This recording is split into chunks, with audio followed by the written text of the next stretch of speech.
is going on, Rotogrinders? Dean here. It's Dean 7904 if you want to get all technical on me. It is 10:10 on the East Coast, 7:10 on the West Coast, 9:10 Tennessee time.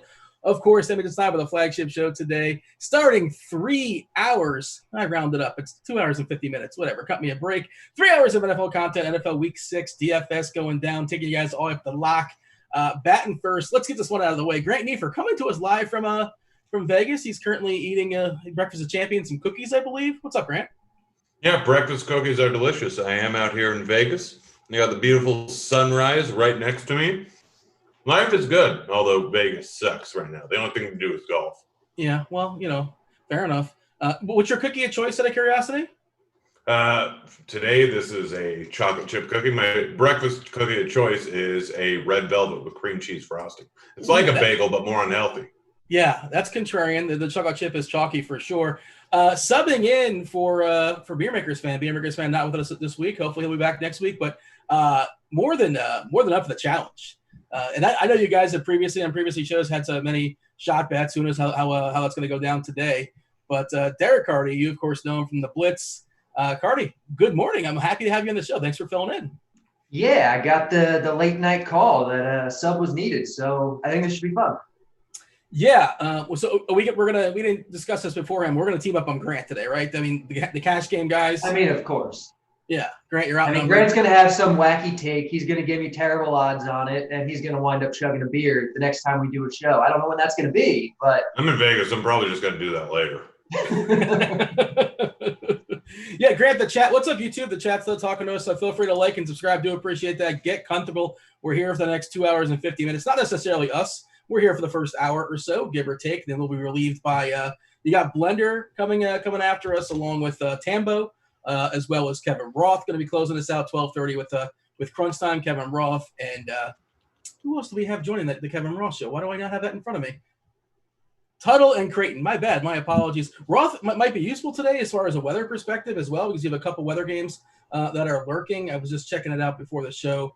Miami. I'm sure you were talking about this in the Discord, Cardi, as far as some of the weather games, and it might be so thin as far as a cash game perspective for quarterbacks. We'll talk about that in a second, obviously. Yeah. That might be enough to make it the difference between who you're picking a cash game as far as your quarterback, but we have a couple potential weather games. In Jacksonville, the winds are 10 to 15 miles per hour, strong gusts potentially. You guys can check this out on the RG page, obviously.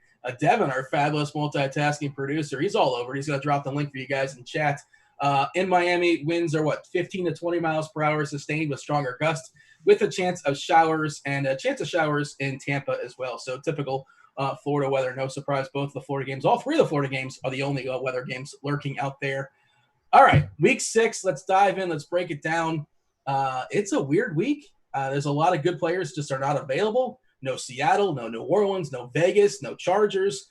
Rams and Niners are Sunday night. You can play that in the Yahoo slate, but not on DK or FanDuel main slates. Kansas City and Buffalo unavailable. Arizona and Dallas. No Dallas. We can't pick on Dallas. What do we do? Arizona and Dallas is so clearly the best game of this week, by a lot. I'm so upset it's not on the main slate.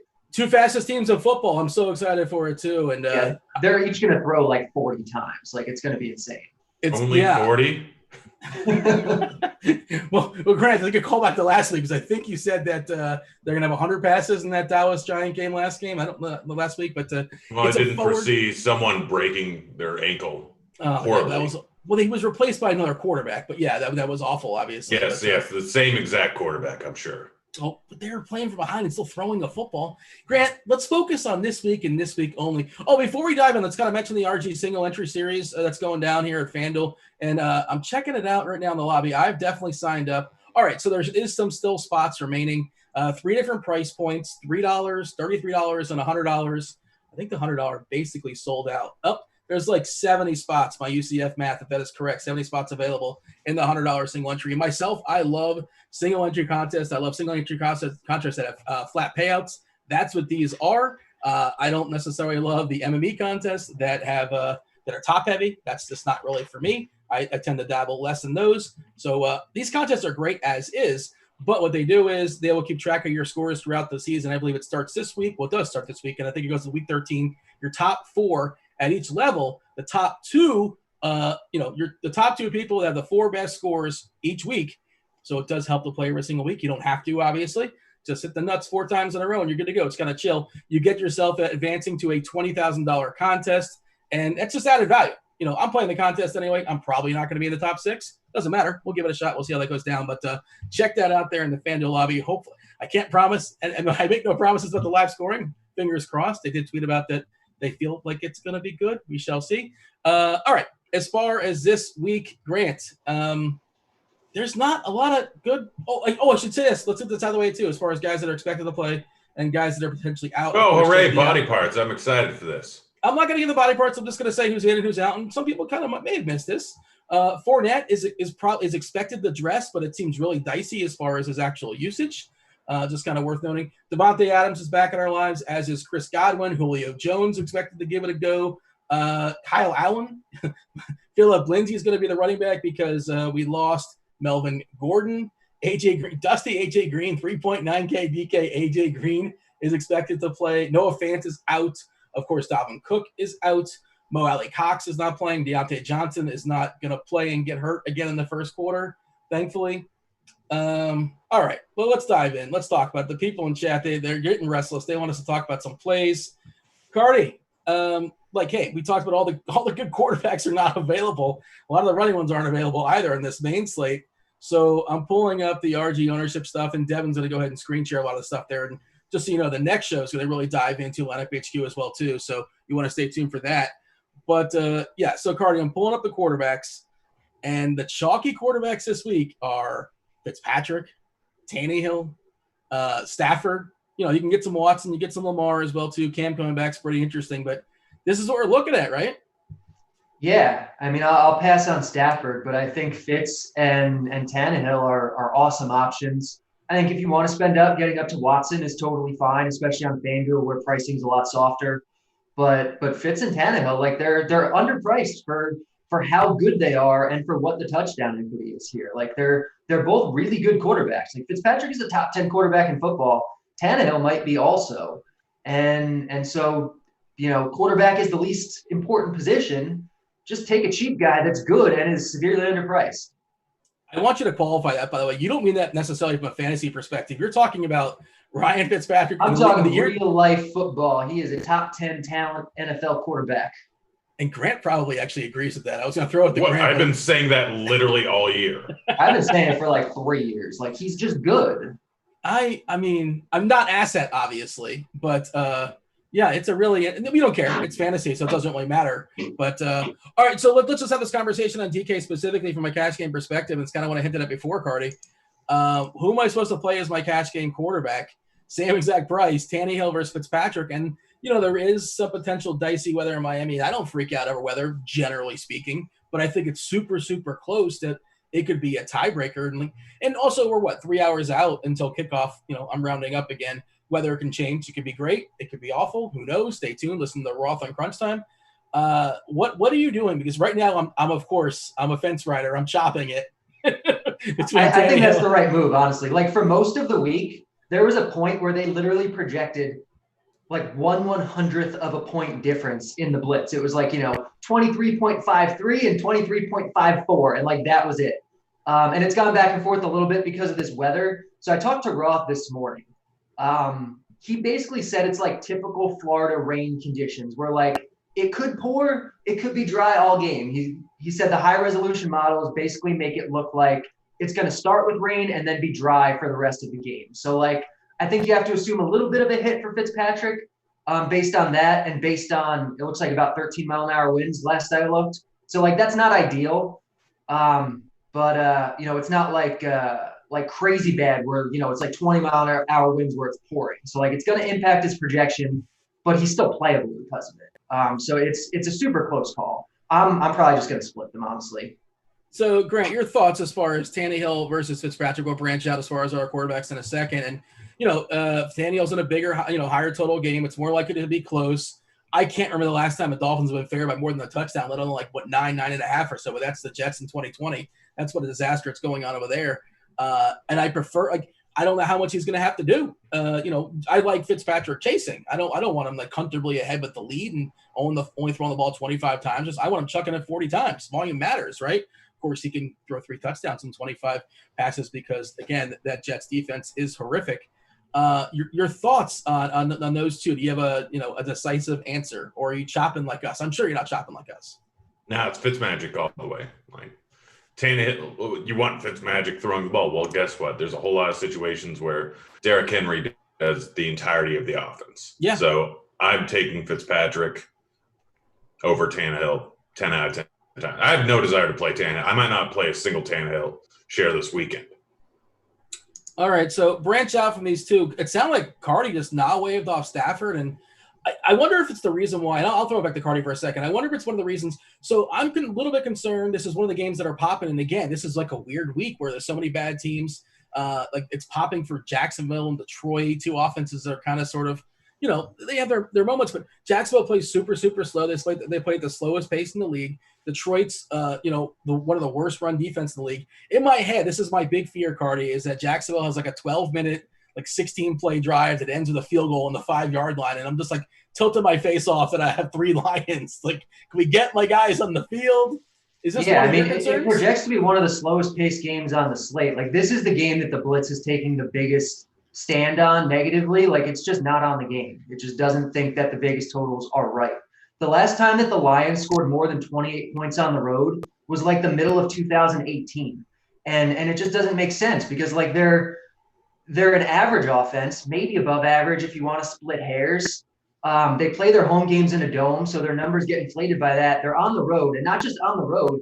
They're on the road with like 17-mile-an-hour winds. So it's like as opposite a dome condition as you can possibly get. It just seems like, it's a very slow-paced game. They want to run the ball. It just doesn't make sense to me. Like, it's all based on the Jacksonville defense being awful. But, like, is a defense truly going to be bad enough to turn an average offense into the second best team on the slate, which is what Vegas is saying? And I just don't think that – well, I mean, fine. But, like, it doesn't make sense to me, especially because they've been missing key players that are looking like they're going to be back today. Like, defenses just aren't that important, I don't think. Especially because they're not even that good of an offense. Like, I'll just play Fitz or Tannehill. I'm not playing Stafford. All right, Grant, jump in. Right now, my shell lineup does have Stafford on FanDuel as far as cash, just because I had the money for it and it felt pretty safe last night. But I'm kind of wavering, going back and forth on that. Grant, it sounds like you're more bullish in this game. I mean, I am slightly, but I'm still like I'm just sold on the Stafford Galladay connection. I'm sold on the bad Jacksonville defense. I'm not enthused about the ownership, but just because of the matchup, he can absolutely go out for a big game. Yeah, I get he's not on the dome here, but really doesn't matter a ton. He's still a decent quarterback. They want to run the ball a little bit, but chances are they're still going to pass a decent amount. He hasn't had less than 30 attempts passing this entire season. Hasn't put up a huge game. Still hasn't gotten over 300 yards, but this could absolutely be a spot where he ends up doing that. But I don't know. I'm going with a whole lot of lower-owned quarterbacks. I think the majority of my quarterbacks are going to be 4% owned. Looking at the chat right now, for what it's worth, they're saying Devin's saying boots in the ground. I didn't know Devin's in Jacksonville. Maybe he knows a guy, but saying boots in the ground there in Jacksonville. Wins are next to nothing there in Jacksonville. So for what it's worth, I mean, that would make me like them a little bit more because all the weather reports say it's like approaching 20-mile-an-hour winds by game time. The thing that really scares me with this game is that I think it's a very real chance that Jacksonville's actually the one playing from ahead, and then Stafford's forced to pass, and then he could get there. Like that's the scenario that actually scares me the most. Do the Lions just want to run like Peterson 16 times? That'll be the worst too. But they kind of do. Like, how many times have we, over the last year or two, since Matt Patricia's the head coach, how often have we been like, oh my God, these play calls are terrible? You're down by 2 touchdowns in the fourth quarter, and you're running the ball on 2nd and long. Like that's what they do. Like, the play calling is terrible, and I don't trust them. Yeah, and I have seen some people hinting for it's basically the same difference, but talking about the rookie Swift taking over, coming off the bye, which even then, that's still not necessarily what I want unless I'm playing Swift at a ultra contrarian take as far as a tournament at running back. Grant, you alluded to some cheap quarterbacks you're going to consider rolling out there. I know you alluded on the old Twitter machine. BDN is one of the guys that's on your radar, I imagine. Yeah, no, he's quite possibly my favorite quarterback on the week. I get that he hasn't been great in the last 2 games against Atlanta. He put up pretty big numbers in the second half of the game, but 42 pass attempts in each of the last 2 weeks. They're going to throw the ball a decent amount. Yes, it's going to be low ADOT, but it's a nice correlation.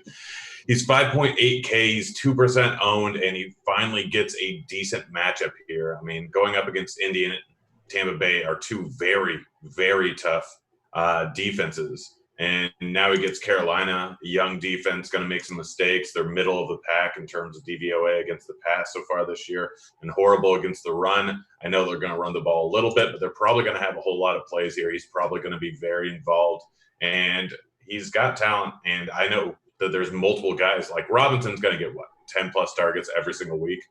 Yeah, I really like Robinson today. I don't know if I can get there in some lineups, but I love him as just a play a la carte, even if I'm not running out Foles. I love Robinson always. Like, he's always undervalued. And, like, I think the Chicago stack today is one of the best under the radar ones. Since darn it, I was hoping they have passed the ball so much. Like, they were very run-based the first 3 games with Trubisky or whatever. And the last 2 with Foles, they've been passing, like, 20% more than average or some, like, crazy number. Does anybody have any interest as if Nick Foles is better. Well – Hey, Grant, are you considering – I know Robinson's the obvious play, but, we live in a world of a salary cap. We're not talking receivers just yet, but I'm curious. Do you have anything built with Darnell Mooney? 3K still minimum DK? Oh, yeah. I have like 80% Mooney today. Oh, wow. That is a big number.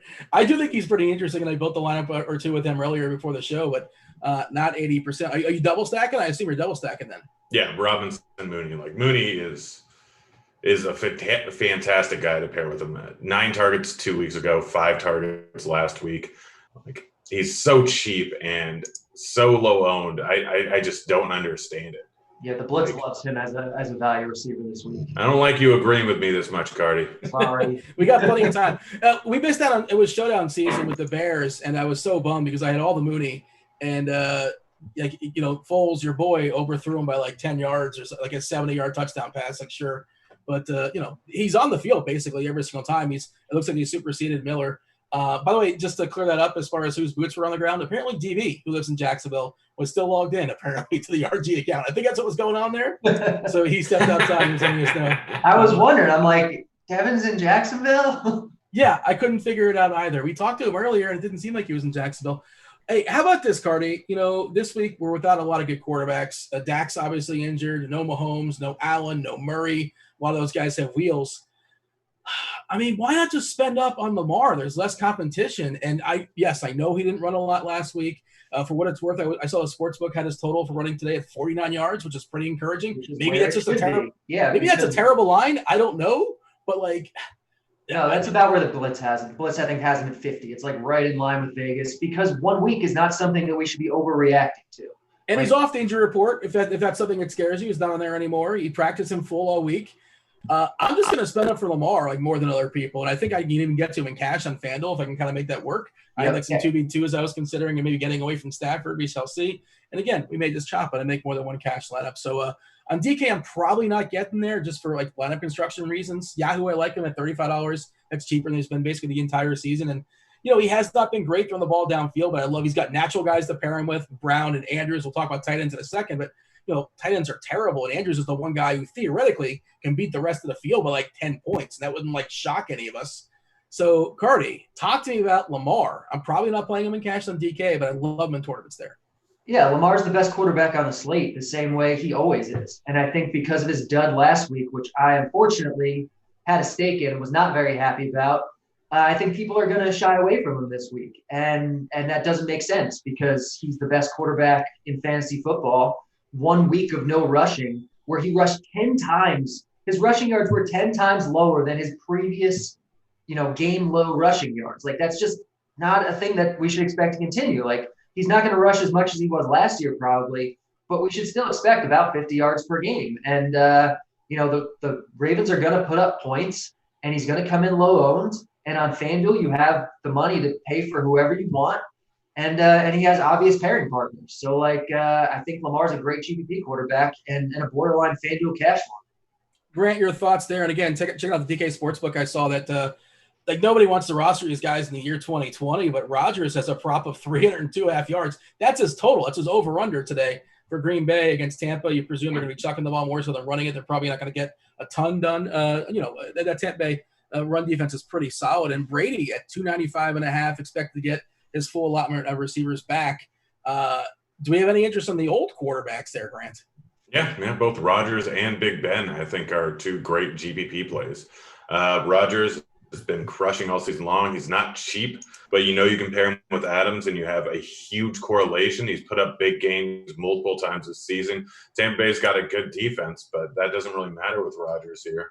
I think that he's a fantastic play. And Big Ben, like going up against Cleveland, guy that hasn't put up a big game so far this year, but Cleveland gives a whole bunch of the outside. They correlate him great with both Juju and with Claypool. Two older quarterbacks that I think I really like today. And then we didn't really talk about Minshew much already. What are we going to say about Minshew? We're playing Minshew? Are we playing Minshew? You mean the guy that is throwing 40 times a game? The guy who is going up against one of the worst defenses? The guy with a 26 team total? Yeah, we're playing Minshew. All right. I mean, whatever. You like to have your quarterbacks have legs. He can run. I want to go off on a slight tangent real quick because Grant just said the Bucs defense is great. And I agree, actually. I think this game, I love Rodgers, I love Brady stacks. But it's funny how quickly perceptions of defenses change because last year the Bucs were the defense that everyone wanted to attack. They were clearly considered the worst defense in football. And now we're 5 weeks into 2020 and the Bucs defense is great now. Defense is so variable. When defense is the main factor in why you're making a play, you should maybe consider thinking about the other parts of the matchup because defense is just weird like that. So just a general macro thought that I want to throw out there. Yeah, sometimes we don't know going into the season, and sometimes even when after 5 weeks, and I'm curious, Cardi, because how good are the Colts defense? They've been great, but they haven't played anybody. So how do we know how good they are? Mm-hmm. I mean, that's the case I would make for Jacksonville, honestly. Everyone on the Lions, maybe I'm wrong. Maybe the Lions do great. But I think the defense is the only good part of the matchup. And so you really are banking on this defense being atrocious, atrocious for the Lions to put up a score like Vegas has them at. And so it's just something to consider, I think. All right, can't talk about every quarterback. Watson, if he kind of mentioned him in passing, he's certainly in play too. But I think I saw it was Dan and several people in the chat were talking about Cam Newton back from the COVID, and he was asymptomatic, my understanding. So I assume he's feeling 100% and feeling perfectly fine. And especially on DK, if you want to pair him, Edelman seems like it has a really appealing price at 5.6K. Bird at 3.5K is super interesting.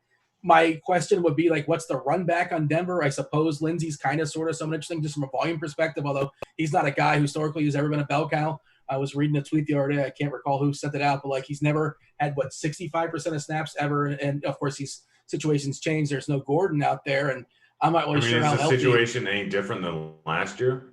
Yeah, so it's very possible that Freeman's on the field for 30% of that game and maybe mopping it up. And I don't even know how Denver keeps up. I know it's football and those guys get paid and they're professionals too, but I really don't see that Denver offense being very functional, especially without their top receiver, their top tight ends, their number 2 receiver. Judy's out there. Maybe Judy can do some things, I suppose. But how do you handle that situation, Grant? Because Newton and Edelman and Bird are fine. I can also see Harris just running the ball 20 times. I could see it happening as well too. Why not? What are you doing with this game? I mean, mostly just using Cam, not really pairing him with anyone. We've seen him get 2 rushing touchdowns twice this season already.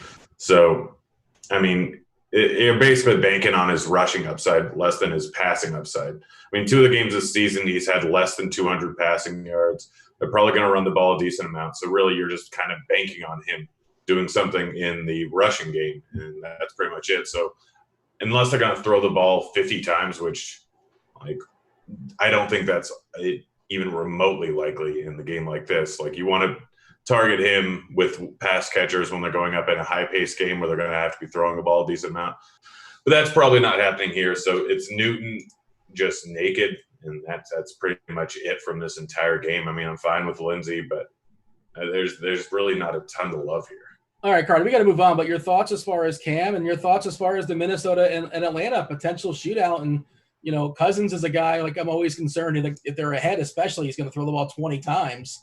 They just want to run it. That's just kind of their philosophy. And Matt Ryan getting back Julio Jones should be. He had a big total as well too, for what it's worth from a Vegas perspective. Like it's like 290 or so. No legs at all, but not a lot of these quarterbacks have legs today. What do you do with those quarterbacks? It's in a dome. Dome got to do something for you. Oh, I love the Dome. I love that game in general. I do think it'll be popular, especially the Vikings side, but I do love that game a lot. Yeah, it's like probably my favorite like price considered game on the slate. Once you consider ownership, there's probably other ones. But I do really like that game. All right, so open up the running backs for us, Cardi, especially from a cash game perspective. I think it's pretty chalky and it's pretty clear. Yeah, I mean, I think there's like 6 running backs, honestly, that you can consider in cash. I think there's probably 3 or 4 that will wind up being like the most chalky. Alexander Madison is like the top guy on the board in a raw sense. Dalvin Cook is out. Madison is a guy that we know they like, and he'll probably take on a slightly bigger role than Cook had because Madison himself was eating into Cook because they like Madison. But like, I don't think Boone is going to get the full Madison role. So Madison is basically like Cook plus at 7,300 or whatever he costs. So I like Madison quite a bit. He'll get a lot of work on the ground, a good amount of work through the air. Mike Davis is basically like Christian McCaffrey light for 7K. Like he's been so involved in the pass game, especially with Bonifant out. Trent Cannon only got like 8% of the non-quarterback carries last week. So like it should be mostly, Davis on the ground with some Curtis Samuel mixed in or something like that. So at 7K with his pass game involvement, he seems awesome. There are going to be some people that I think try to pivot on to Derrick Henry in this range, and I think that's a mistake because you need Henry to score at least 1 touchdown, if not 2, and get the bonus. Like he's just not involved in the pass game, and so you're really banking on him doing those things. And I think that's just dumb when you have guys like Madison and Davis who are so much more involved in the pass game. And then David Montgomery, I think, is going to be a very popular choice as well because with Cohen out, he's been super involved in the pass game, has been getting basically all of the running back carries. Ryan Nall, I don't think, has gotten a single carry the last 2 weeks. So, I think those are your 4, like, chalkiest guys. And then I do think there's some cheaper guys that are viable options as well. Yeah, I know we have our ownership projections. I think it's on screen right now. If not, Devin's going to go ahead and show it off. This is DK specific. But, yeah, you hit on the 4 guys. Madison up top, then Davis, then Montgomery, then Henry. Then there's a gap down to Gaskin, Taylor, Lindsay, Robinson. We'll talk about those guys in the chat. Eric Johnson's talking about playing Boone. I think that's too ambitious. I suppose that's super ambitious. His logic is like, well, what if Madison gets hurt? Then who's going to play? Like, yeah, Boone is going to play, but what if Montgomery gets hurt? Play Benny Snell. What if James Conner gets hurt? Yeah, like you can make the case for any running back like that. Like it's too off the board. There's no need to do that on a slate where we have legitimately like 8 really strong running back values. It's just too weird. It's too unnecessary. It's too negative EV.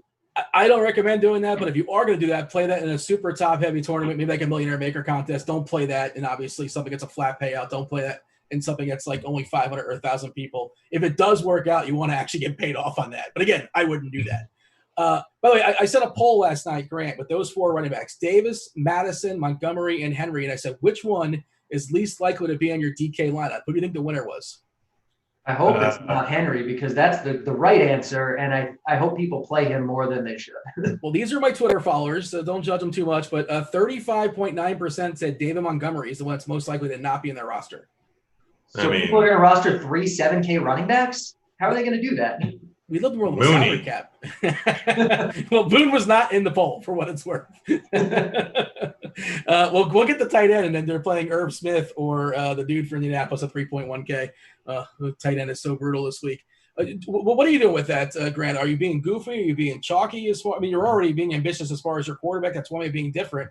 I don't know if I'd roll out Montgomery necessarily with Foles unless you're only going one receiver. I suppose you can do that because Montgomery probably catches like 5 or 6 or 7 passes. Sort through Davis, Madison, Montgomery, Henry. Which one are you most likely to fade? Probably Henry, but like honestly, I'm not like looking at my lineups. Mike Davis is the one that I have in all of them. I don't think on DK right now that I will end up on Madison at all or Henry at all. Oh.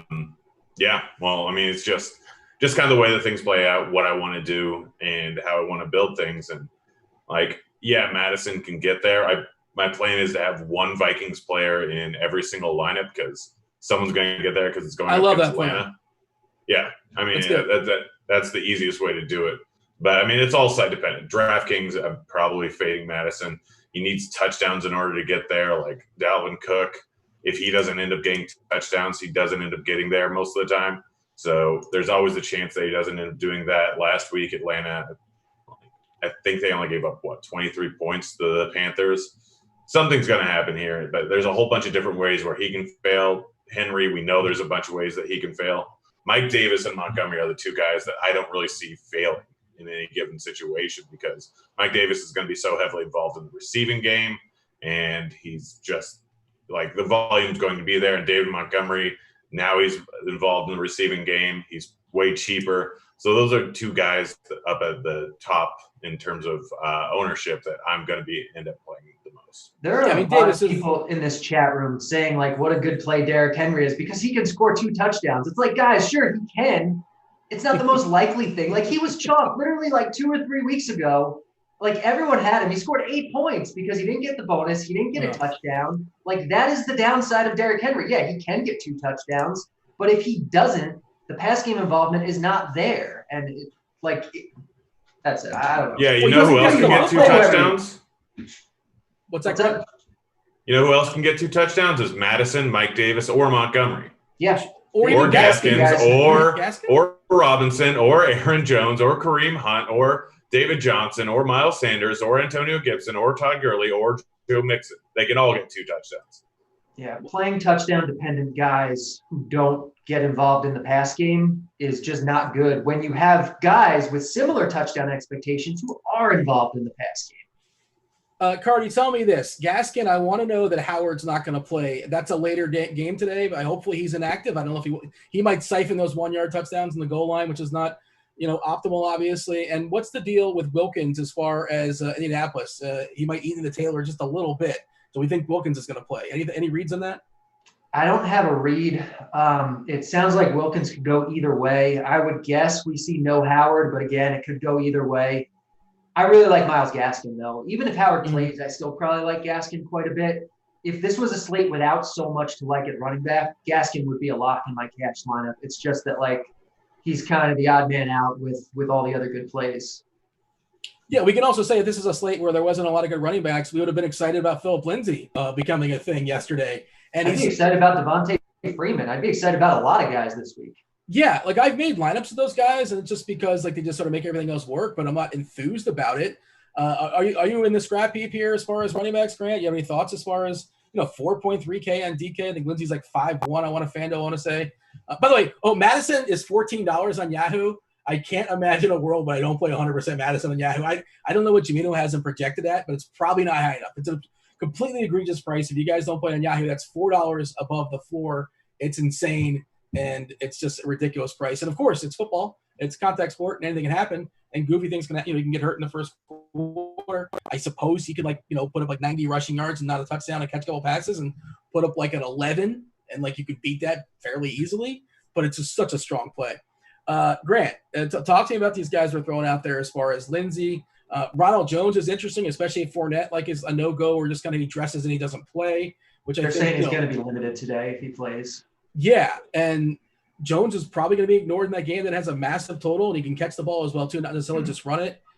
Jones on the other side, nobody's going to play Aaron Jones. For real, I think he's going to be less than 8 or 9%. And nobody's playing that game. That game has the highest total on the slate, and nobody's playing it, even though the scoring potential is huge and the concentration of volume is still condensed for both teams.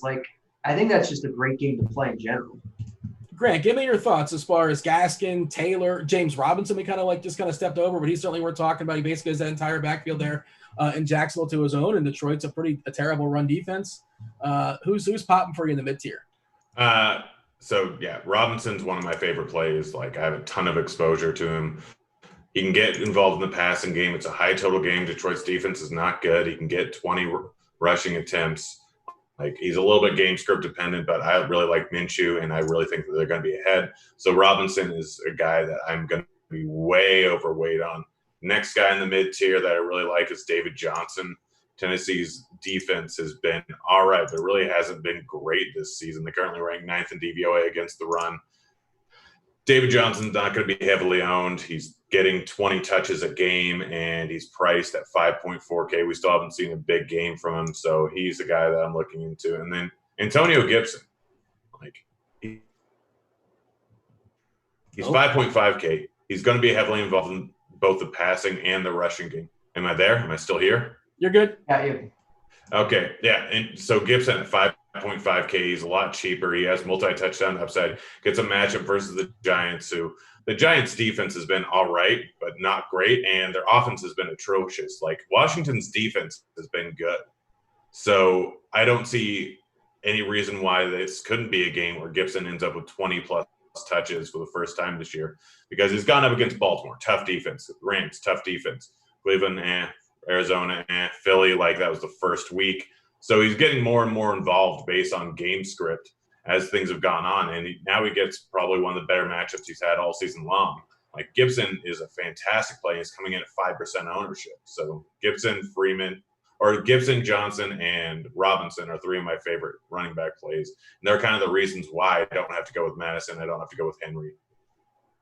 By the way, just pulled up our Yahoo % ownership projection as far as flex plays. Anybody that's not a quarterback, we have Madison projected at 59.2%, and the next guy is 29.4%.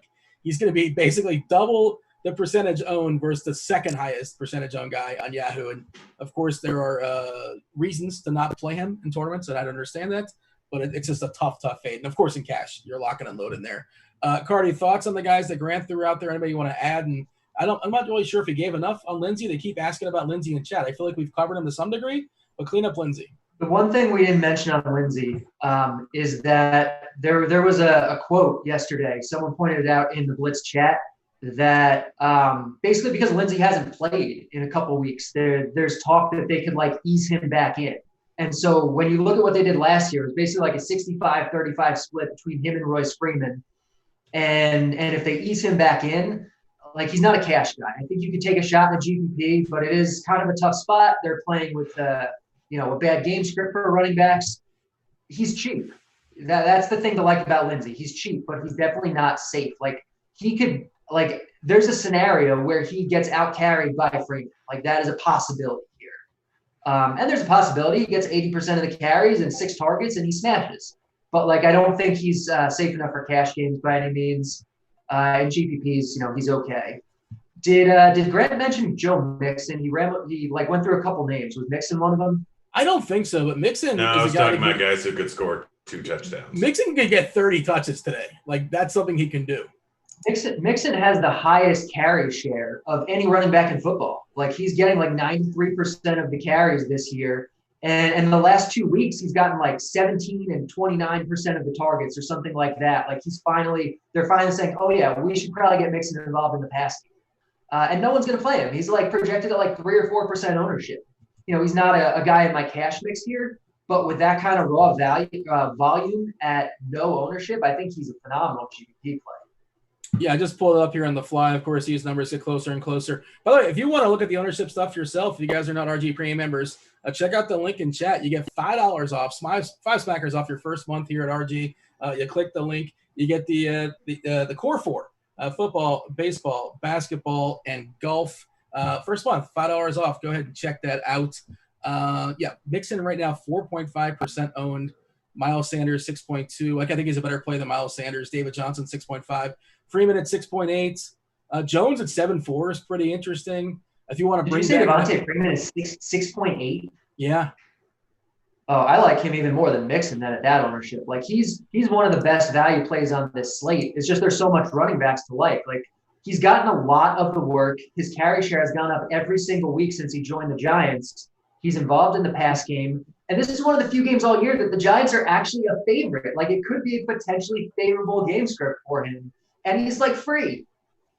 I played it with the Giants defense. I kind of like the Giants defense today. You with me? Yeah, on FanDuel, the price on the Giants defense is great. So I'm on board. The Giants are thinking of my cash game defense right now on FanDuel. And I've worked them in. I've overspent a little bit on DK because the Dolphins are 2.9, and that's what makes sense for me in cash. Or Minnesota, if you're really pinching pennies, is 2.3K. They say we don't talk defenses in this show. There you go. There's our defensive talk. Grant, you got anything else as far as running backs? We talked about a whole slew of them. We mentioned Swift possibly taking over for Peterson, and I saw people in the chat talking about Swift, but it's really thin. But in theory, you'd think they want to give, at some point they want to work Swift in, and Peterson is not the running back of their future. I guess he's interesting as a dart throw. You got anything else as far as our running backs, or shall we talk about receivers? Kareem Hunt, tough matchup, but volume will be there. He's in play for GPPs, but let's move on to wide receiver. Yeah, he's an interesting run back in the Pittsburgh stacks. And Pittsburgh, that's kind of a good segue because, man, I was really hoping I wasn't going to play, Chase, Claypool. It's right there in the name, Cardi. It's right there. There's a big old warning that says we shouldn't play him this week after 4 touchdowns, 5 if you count the one that was called back last week. And I didn't want to play him because I think he's a talent, but there's so many options there, especially I thought that Johnson was going to be back. And I was like, okay, well, it's a little thin of a play and people are going to chase it, yada, yada. But Johnson's out and, he's still pretty cheap. And now the opportunity's there and we think he's skillful. We think he's good, hashtag watch the tape. What are we doing with him? And I guess, obviously A.J. Brown on DK, they just kind of goofed up that price and that makes too much sense. You got to play him in cash games. Yeah, A.J. Brown's a lock. Claypool, I think, is an okay cash play. I think he's a bad GPP play at his ownership because the variability in his projection is wide. Like before last week, he was the wide receiver 4 for them. Like he was running behind James Washington. And now he has one amazing week and everyone's like, got to play Claypool. Like I know Deontay is out. I know he's probably like the wide receiver 2 there, maybe wide receiver 1. But like after 1 week, are we really confident to say that this guy has jumped from wide receiver 4 to wide receiver 1 by enough to justify fading some of the other guys in this price range? Like I think he's a fine enough play. I mean, all right, sure. But like in cash games, you can't say that with enough certainty to make him a good play. You just can't. Like there are areas where he does not like do what he did last week or anything close to it. Grant, fired up. Our bet this week is Claypool will outscore Brown by 10 points. All right, I'm in. Yeah. A.J. Brown's a fine play this week, but at ownership, he's a horrible play. Like, why are we – like higher owned. He's a worse play because Brown is actually a good play to begin with. Yeah, but there's volatility in it. Like in cash, play A.J. Brown. In tournaments, completely fade A.J. Brown. There's no point. Wait, I literally just made the volatility argument with Claypool, and now you're saying there's more volatility in A.J. Brown? I think that there's going to be volatility with Claypool, but look at it. Number 1, and Corey Davis is out. Like, A.J. Brown is the clear number 1. Claypool. Yeah, clear number 1 for a team that's probably going to pass the ball, 25 times in the spot? A.J. Brown had multiple games with under 4 targets last season. He hasn't been playing most of this season. A.J. Brown, yes, he can put up a big output, and he's a very talented wide receiver, but there's no guarantee in the volume for him. Chase Claypool, yes, he was wide receiver 4 earlier, but he was heavily involved. He got 11 targets last week. He's stepping into the Johnson role, which is a role that's going to get a massive amount of volume. Juju's kind of the short to intermediate guy. He has huge touchdown equity, but Claypool's probably going to get 14 targets in this spot here. This is how this Pittsburgh offense works. That is insane. You can't project any receiver. You can't project Devontae Adams for 14 targets. How are you going to put I can project him, and I can project Allen Robinson for 14 targets. No, that is too high, Grant. That is way too high. The math does not check out. Yeah, I don't care. I don't care what the math says. Claypool is going to be targeted heavily in this spot here. Former accountant Grant Neefer is telling us that 14 targets are coming the way of Claypool. The other thing that I kind of have a slight issue with is that a lot of people are saying like Claypool is going to take on the Deontay Johnson role. Do you know how many games Deontay Johnson has played this year? He's played 2 games. He had like 30% target share, but it was 2 freaking games. Like, were we really confident Deontay Johnson was going to be a 30% target share guy because of 2 games? And now we're so confident in that original prior that we're going to throw Claypool and say he's going to do the same thing. Like, it's just thin. It's almost as if we had like it could happen, but there are a lot of scenarios where that's not what happens. I'm looking at the ownership, by the way. Juju has got 2.2% ownership. That's too low. It's going to be higher than that. And Claypool's got 22.3%. Even if it's like 4 or 5, it's just I'm still making the same point. It's just sort of worth looking at. It's kind of interesting. Thielen obviously is a strong play. This is what I want to talk to you about, Cardi, because I'm not somebody that freaks out over quarterback wide receiver matchups. I am concerned with the quarterback being completely inept there in Washington. You know where I'm getting with this. Scary Terry against Bradbury. And I think he was popping to some degree, at least earlier in the week. I don't know if it's changed since, as of last night. Is McLaurin popping right now in the blitz? Because I don't know what to do with him. He's scaring me. He's scaring me too. The blitz really likes him. I'm probably going to play him, but he is the guy that scares me the most in my lineup. He's really talented. Like, he's probably a top 5 wide receiver in football. He's that good, and people don't realize it because he plays with a bad quarterback. And this wide receiver quarterback matchup is going to scare people. But, like, he's so talented. The team is awful. They have no one else to throw to. Like, he is a true alpha. He's a 25% plus target share guy. And he's really, really good, and he's really underpriced for his talent and his volume. And so, as scary as having Allen throw to him is, as scary as Bradbury is, I think I'm just going to trust the talent, the volume, and the price, and hope for the best. Grant McLaurin? I really like him today. Like, I don't care. I'm using him. The price is way too cheap. Like, great pivot off of A.J. Brown, even though McLaurin's going to get a decent amount of ownership. But I really like McLaurin today. I think I have 60% in him right now. Yeah, we're looking at $500 more for Galladay. Looks like a really solid play there against Jacksonville. Parker against the Jets, assuming they're still throwing the ball. Like, I don't know who's going to slow him down. Fuller, I love him as a bring back in that Tennessee game where I definitely have more sides on Tennessee than Houston. I like, Fuller's, really, really solid outside of that one outlier game where we got actually goose egged. Jefferson as a pivot off of Thielen for sure is interesting to me. I don't know what to do with Atlanta. I mean, Julio, nobody's going to play Julio. I don't know who's got the sack to play Julio. Do you have the sack there, Grant, or no? What? Grant has the sack. Do you have the sack to play Julio today? I do. Will I? Probably not. I definitely have the sack, but there's just other things I like more. Well, metaphorically you don't, but I hear what you're saying. Marvin Jones could be an interesting pivot away from Galladay. I don't hate him. Crowder's been really good this year. Like, man, he's been lost on the Jets team, but he's been really reliable. And as a bring back, if they think the game's going to stay tight to some degree, if you're playing, Fitzpatrick and you're pairing him with Gesicki or something like that, I don't mind Crowder coming back the other way. Already, can we project Crowder for 14 targets? No, we cannot. You can't project anybody for 14. Somebody's going to get 14 targets, but you cannot project one individual person to get those 14 targets. I mean, you can project Adams. The highest projected target on the slate right now. The Blitz has 2 guys projected for over 10 targets. Devontae Adams is the highest at 11.7. You're not projecting anybody for 14 targets. I can do what I want. I'm an adult. Well, you can do that, but you would be incorrect. I mean, it might happen, but you can't assume that's going to happen. Hey, let's talk about Adams, because I don't care what his matchup is. Like, Rodgers loves him, and he's the guy he trusts, and he very well might get 15 targets. It wouldn't surprise me. It's not that much more for Adams off of Thielen, Cardi. Ugh. And the Thielen one kind of scares me. I know it's an amazing matchup, but I'm just afraid that they're just going to, take the air out of the ball in the second half. If Atlanta can't keep up, of course, who knows what the game script's going to go down there. They might be down 2 touchdowns, and all of a sudden Thielen's an amazing play. A really solid play in cash. But what are your thoughts as far as Adams, Cardi? I really want to get Adams. I don't think I'm going to be able to do it. I'm just going to play Thielen, I think, because the spot is so good. He's in the dome. His target share has been massive this year. The opposing defense is atrocious. I'm going to play Thielen. I've looked at ways to get both of them. On FanDuel, It's very easy. On DraftKings, it's not. I feel bad about not having Devontae, but I can't find a good way to make it happen. I'm trying to make it work there too. And Mooney. Well, yeah, he's one way to – Irv Smith is one way to make it work. I don't know how many guys you want in Minnesota, the Minnesota offense in a cash game. We'll talk about tight ends in a second, obviously.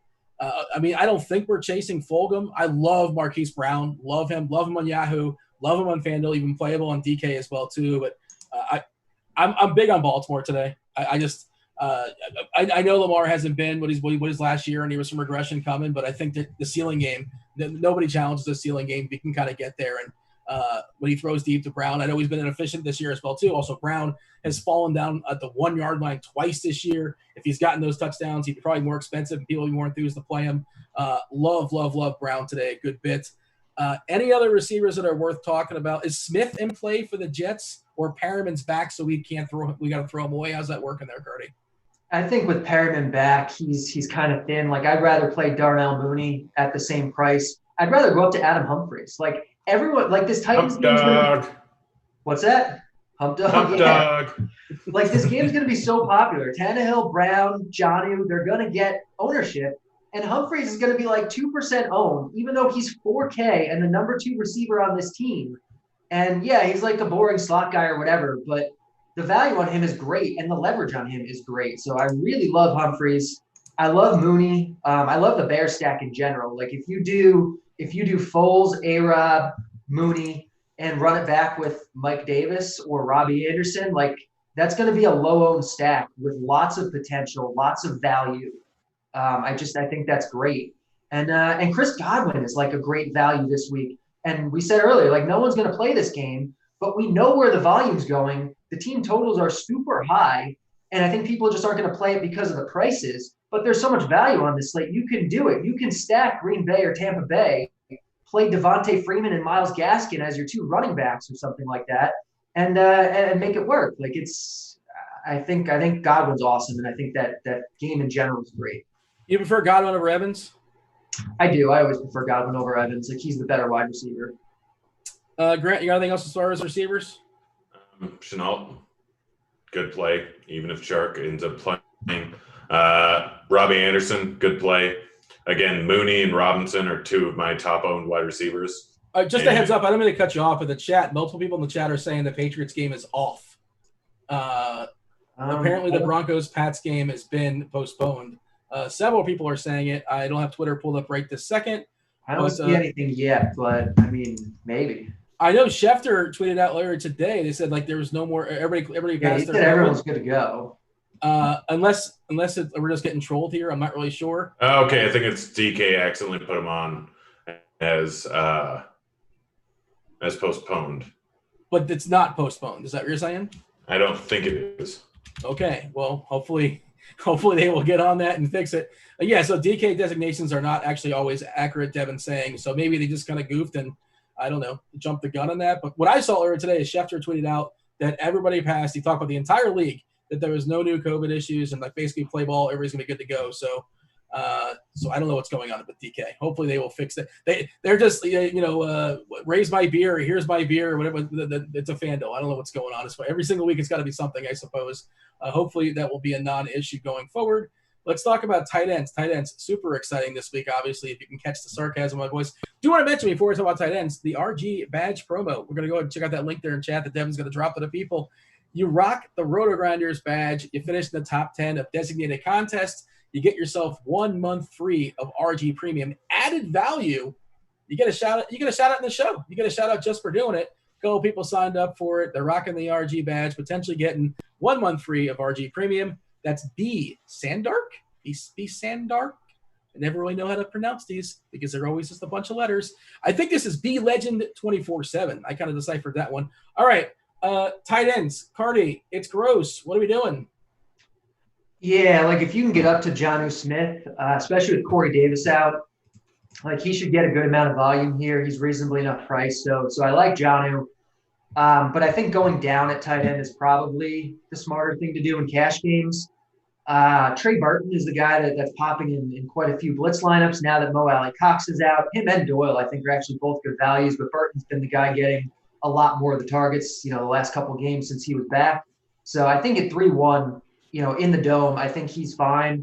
I think you can go down to a guy like Irv Smith, Anthony Ferkser for the Titans. They're both 2.5K. I think they're both fine.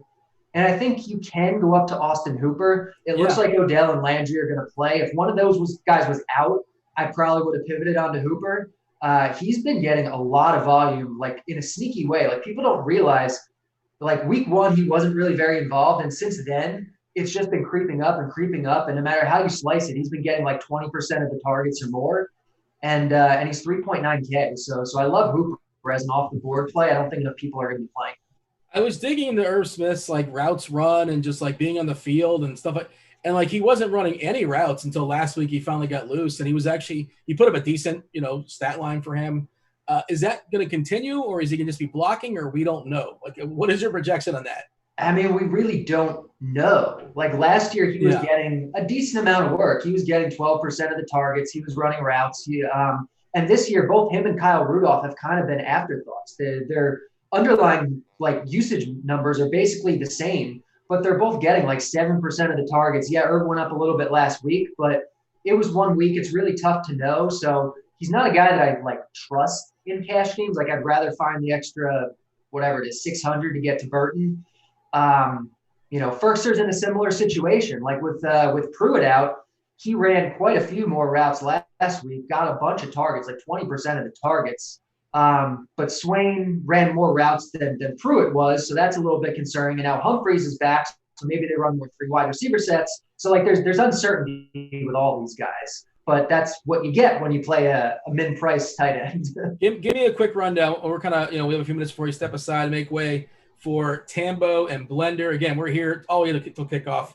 Next 2 hours, Roth and Christy and Tuttle will coming on at 12:30. Roth will give you guys a weather update as far as what's going on in Florida. That seems to be where all the weather happens to be lurking, the 3 games that are going down in Florida. What do you have for me, Grant, as far as your tight ends? Be succinct. Brate, Gesicki, Burton. And that's Andrews. That's pretty much it. I'm going to be over on Andrews just because I think – Are you going to be over on Brate? Oh, and Hawkinson. No, I'm going to have 0 Brate. Why am I playing Cameron Brate? Tampa's got terrible tight ends. Like, I don't want to play any of those guys. They all eat each other. I mean – I'll play Ebron before I'm playing those guys. That's fine. Go ahead and play that, but Brate's going for a touchdown. Come on, Cardi. Tell him Brate's a terrible play. Brate's a terrible play, Grant. I mean, tell me a tight end that's a good play. Well, there are bad plays and plays that aren't as bad. Like there's bad and worse plays.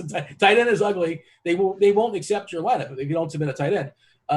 And we're seeing Jonnu as being pretty chalky, and he's been lucky as far as touchdown. His touchdowns per receptions. I think it's like 5 touchdowns and like 18 catches or something like that. That's off the dome, but that's just not going to continue going forward. He's a good athlete, but I just don't project. Don't tell people that touchdowns are lucky. People really want to believe that guys have like a touchdown skill, and that's not.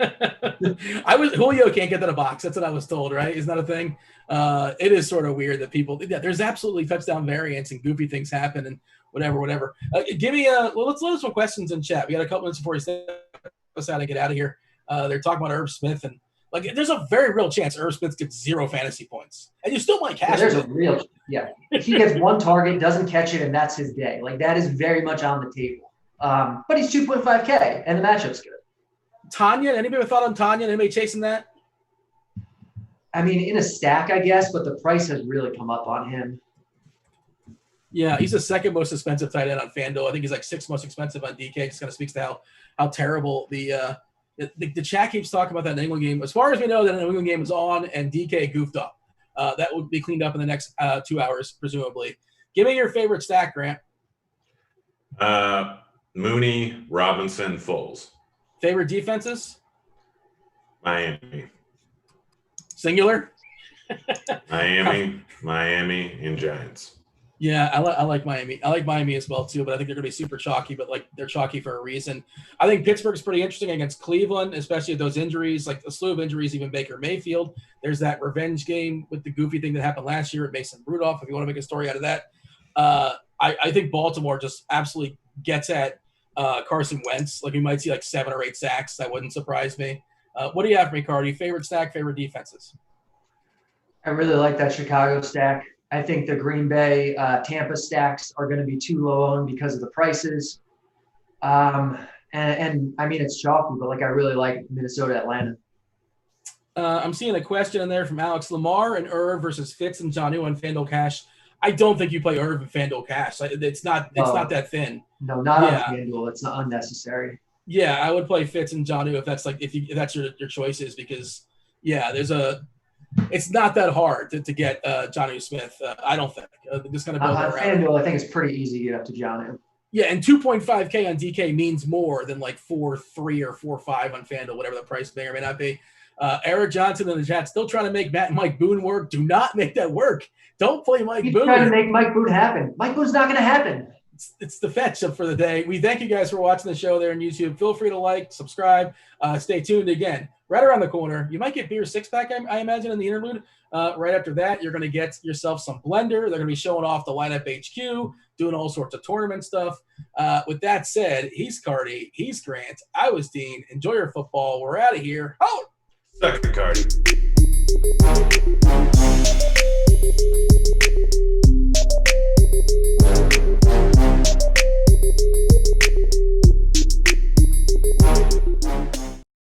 You're here back in the Fantasy Bar. 6 of my favorite plays for week 6, including my favorite game stack of the weekend. What tight end am I going back to after disappointing people in week 5? And a running back I think is in a tremendous spot here. Who are we talking about? Belly up to the Fantasy Bar and find out.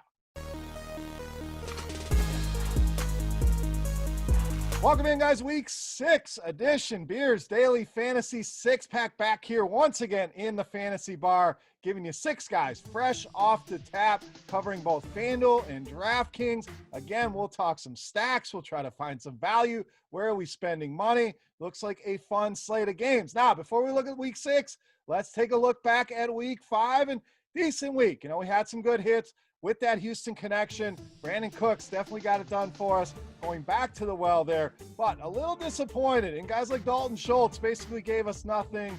James Robinson was disappointing, but the receivers were good to us. All in all, a decent week, but we can do better. So let's do just that here in week 6. Before we talk about this week's plays, guys, do me a favor. If you're on YouTube, take a second, click that thumbs up button. Really helps us out. Means a lot to me. That's the tip jar here.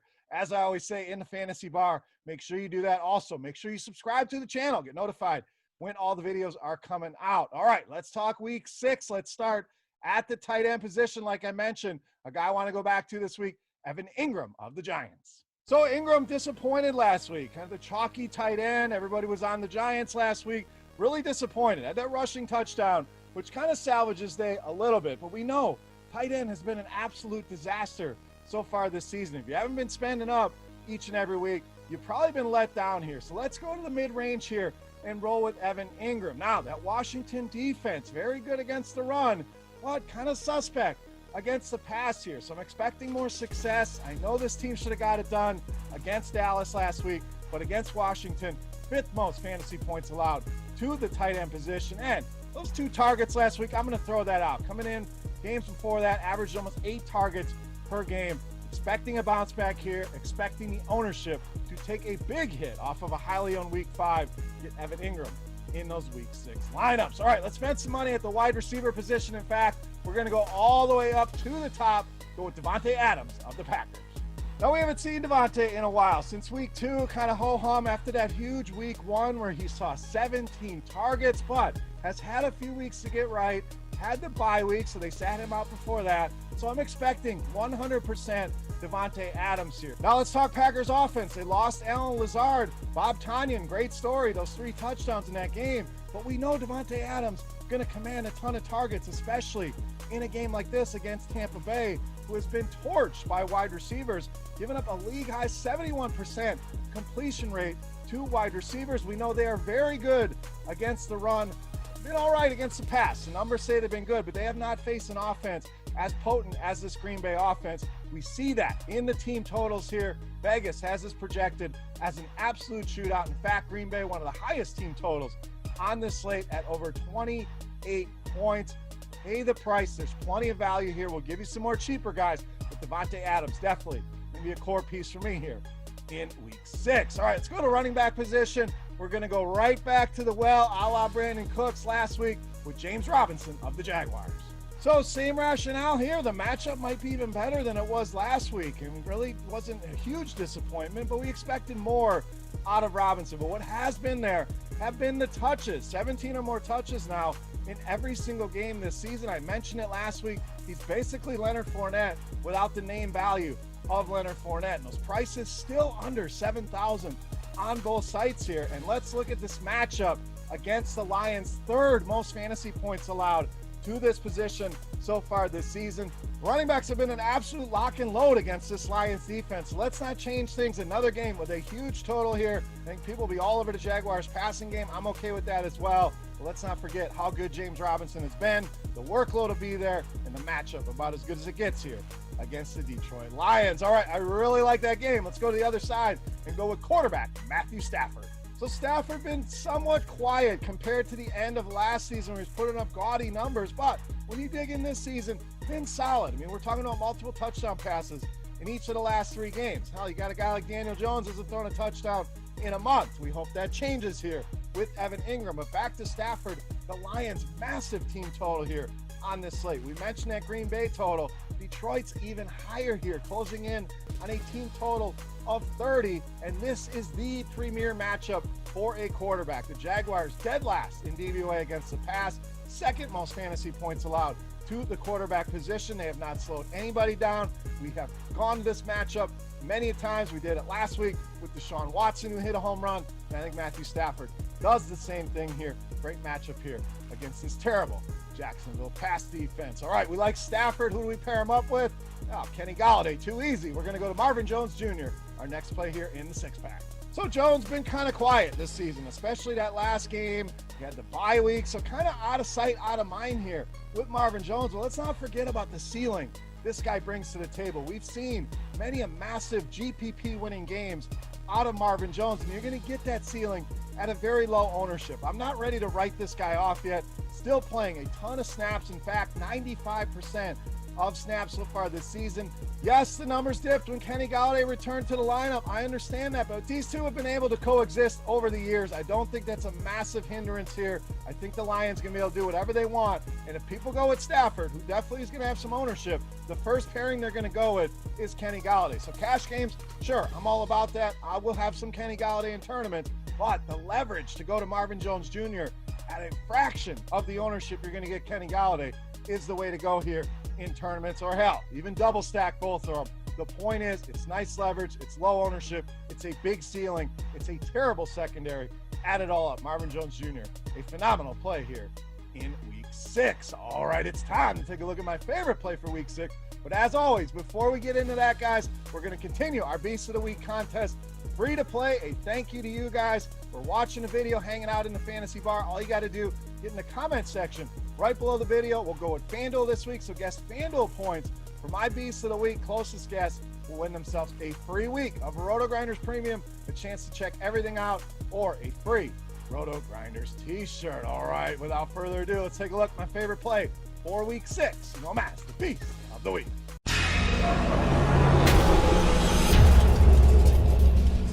All right, Beast time. We're going to go to running back position. We're going to go with Derrick Henry, my favorite play this week, and this week's Beast of the Week.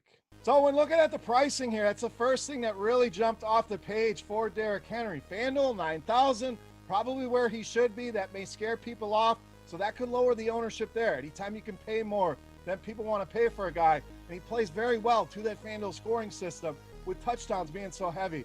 But $7,300 on DraftKings, lowest price this season, hell, lowest price I can remember in quite some time. And I know he doesn't do a ton in the passing game, but at that price, I don't care. This guy's given us multiple touchdowns in each of the last 2 games. We saw him stiff arm Josh Norman straight to hell, right through the turf.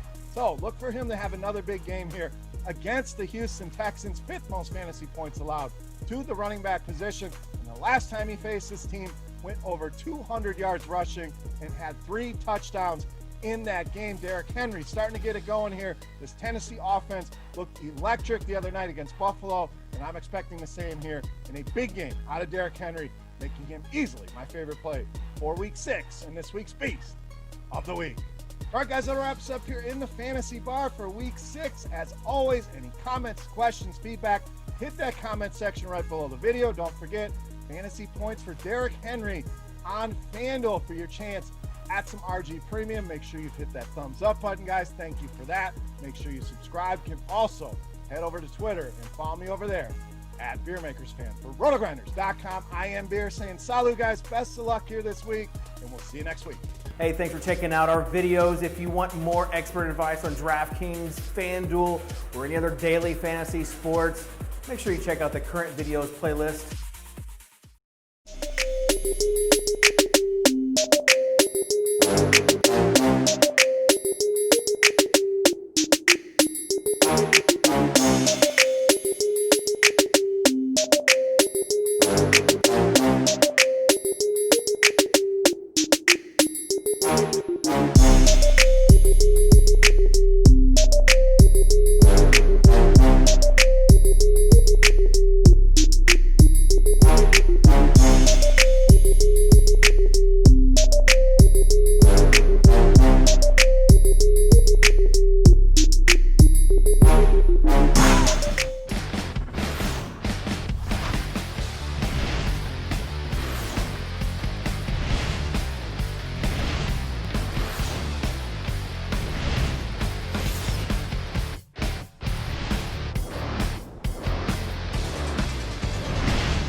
What's up, everyone? Tyler Tamboline here, aka Toe Tag and Tambo, back for another edition of the Sunday Lineup HQ show. And I'm lucky again this week. I've got another great guest. They just keep feeding them to me. This is the guy you guys all know, Jordan Cooper, aka Blenderhead, aka Blender HD, aka the busiest man this week, doing Take Cast with Davis Maddock, doing his regular show with the Advanced Sports Analytics guys. Jordan, what's happening, my man? Not much. I'm also busy making my lineups. I had to go early yesterday and make sure I made a whole bunch of them. And of course, just like at every Sunday morning, it's an hour and a half or so before the slate, and you're questioning if you're doing the right thing. Absolutely. And we got a lot to talk about here. We are going to get into it, from a tournament side of things. I know if you guys haven't sat back and watched, I know this is a free show, but you want to get signed up. Producer Devin's going to drop the link in the chat. You guys can go on, get $5 off. Go back and watch the video. Jordan and I did a video to start the season on Lineup HQ. It was almost a 2-hour video. It was pretty in-depth. We went through quite a bit of strategy, game theory, all the stuff that goes around it. Obviously, Jordan, you do a lot of stuff out there with this. I want to talk to you about something before we kick off into the plays and the leverage spots and situations that we get into on this show. One of the things, you were on the Davis Maddock Take Cast this week talking about, your masterclass, the theory of DFS. You were going through some concepts, and you talked about the ownership and versus projections. And I just want to bring this up quickly because I think it's interesting and it ties into, we'll get to your Vikings takes. I know everybody wants to talk with the Vikings in the chat and what we're doing with them, but last week with the Cowboys, with the situation there with everyone's going to be on Dak in the passing game. This has sort of been a theme this season. Everyone's going to leverage that game by taking Zeke. And then by the time it comes around to Sunday, all of a sudden Zeke is one of the highest owned running backs and no one's even on some of those pass catchers like Lamb and Gallup. How it pertains to this week, where I'm going with it. Now we've got sort of the same situation this week with Minnesota. We know Madison is a top play in a top spot against the top matchup, potentially on paper. And then everyone at the start of the week is, I'm going to go Cousins. I'm going to get Thielen. I'm going to get Jefferson. And that's a tight target tree and all these things. What's your thoughts on that, just on starting the week off? Because I think that's where a lot of people are going in single entry and 3-max, thinking that's the way. But then at the same time, Madison is still going to be highly owned as well. So where are you at with that? Well, I think this is a week where there's not one chalky spot. There are a couple of chalky places, but I don't think anything that just stands out on the page is everyone's going here and I got to go elsewhere. So, we have some chalky running backs. We have some chalky individual pieces. We're going to see A.J. Brown ownership. I'm viewing it as the stacks that are going to be more owned are the ones that are tied to the pieces more than not, but I don't think there's going to be one. We have the Lions, we have the Vikings, we have the Titans. I think they'll lead the pack, but I don't think the ownership is going to get so out of hand that you're necessarily looking at and going, well, how do I play the opposite of that? You could do that a little, but I just don't think it's as important. I think in my exposure, I'm playing 120 lineups. I'm playing a lot of different angles, and a lot of them are just going off not even the leverage on the game, but just go to a different game completely. Yeah, because it's going to be no pieces in the game, or barely any pieces in the game are being owned, and I think you could find leverage there. Yeah, and the quarterback ownership leads to stack ownership, leads to where people are going in these GPPs, especially large field, and you can see the minute you get down, even Cousins still only shows 6. I think it might end up being slightly higher just from all the talk around there. But once you get down to Lamar and beyond, there's a lot of good plays. Cam Newton, Aaron Rodgers, ways that you could go, I should say, versus plays. But the idea of stacking up these games is just as likely. Green Bay, Tampa Bay, someone just mentioned in the chat, is that what everyone's doing? And, going to go with talk about the Green Bay Tampa Bay game, but then not go there? Yeah, I think so. I think a lot of people know that this is a good spot, will say that it's a good spot, but will they actually click the buttons and go there or build up in Lineup HQ to get some of these stacks and see what those look like? Probably not so much. And we'll talk about some of those things as we go through the positions. A lot of talk about a guy like Chase Claypool for having a big week, but no talk about a guy like Robert Tonyan. And I'm not here to tout Robert Tonyan. I'm just saying it's a guy that also just put up 3 touchdowns, has a good relationship with his quarterback. It seems to be okay. This is a high-scoring game, but no one's even going to bring that play up. But they'll talk about Fulgham from last week and Chase Claypool from last week because of the same results. So we'll go into some of that stuff as well. I think the other thing is, there's only really a little bit of congested ownership right at the top here, and it's with the 2 $5,900 quarterbacks, and then Matt Stafford is getting a lot of love as well. So do you have any takes on sort of the higher projected owned quarterbacks and how you can use those to your advantage in large field GPPs and go off of that? in my 120 lineups, because I have my exposures. I mean, I may tweak a little here and there, but out of 120 lineups, the combined exposure that I have to those quarterbacks combined is 7%. Combined. Okay. So 93% of your lineups are going I don't have elsewhere. any Fitzpatrick because I'm playing Gaskin. I'm playing the running game and not playing Parker. I think the Detroit-Jacksonville game, I know the total is up, but these are two teams that play at the slowest pace, neutral game script. I mean, forget about the weather. Yeah, there may be a little bit of wind, but I mean, unless it's like ridiculous, it doesn't matter that much. I think there are many ways for the Detroit-Jacksonville game to fail.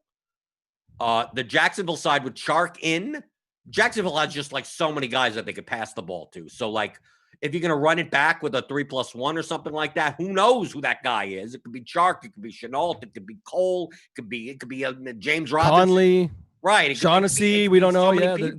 Right. Lots of guys outside. And then the Tennessee game, you have A.J. Brown is mega chalk. Henry is chalk.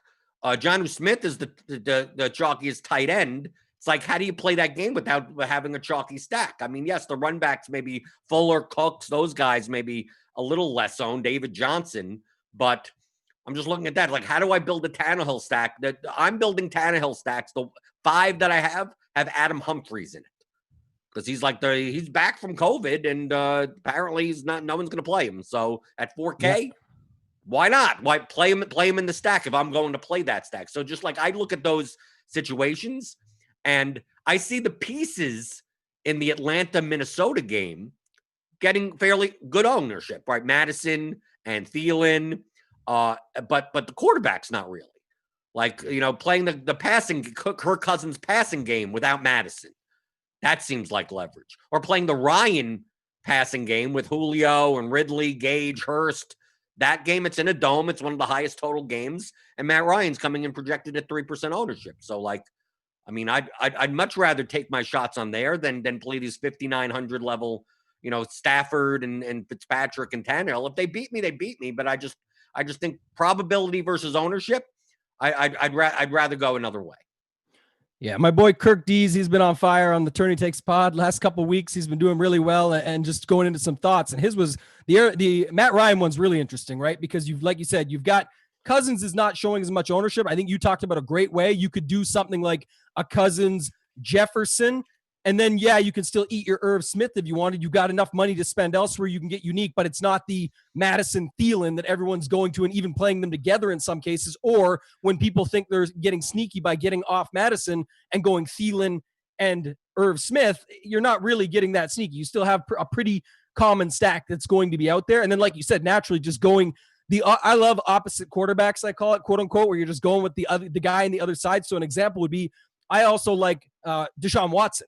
He's not that much lower owned. He's still 9%, but where you've got, look at this, Tannehill, the highest owned, Derrick Henry creeping up to 28%, A.J. Brown, the highest owned, Jonnu Smith, as you mentioned. It's all the Tannehill passing game. So maybe that was a better example earlier of my Minnesota take, where I'm saying it's everyone's saying do this, but they're doing all of it. They're putting it all together with these Tennessee guys. So give me some more guys then at quarterback, some situations where you like that you can get some more leverage on the field. But you talk about this a lot, and it was on the Take Cast as well this week with you, where you said, like talking a little bit about, you like to say in brackets, mostly stupid questions sometimes people ask. It's almost like people want to get cute without getting stupid. That's what we're trying to do here, right? Let's look for some better situations, some better spots where we can leverage the field with some actual good spots. Because I told you before the show, a good friend of mine asked me, talk me off the Eagles stack.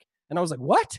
Like, it's not even that I'm a diehard Ravens fan. It has nothing to do with that. It's just, to me, that's not the stack I would even think if I went to my 4th, 5th, 6th stack to try and move away from the 1, 2, 3 commonalities. Not even my 14th stack. What are you? That's what I mean, stack? Right? So where are you going to get a little bit unique, but still have the upside you think you can find out there to win a GPP today?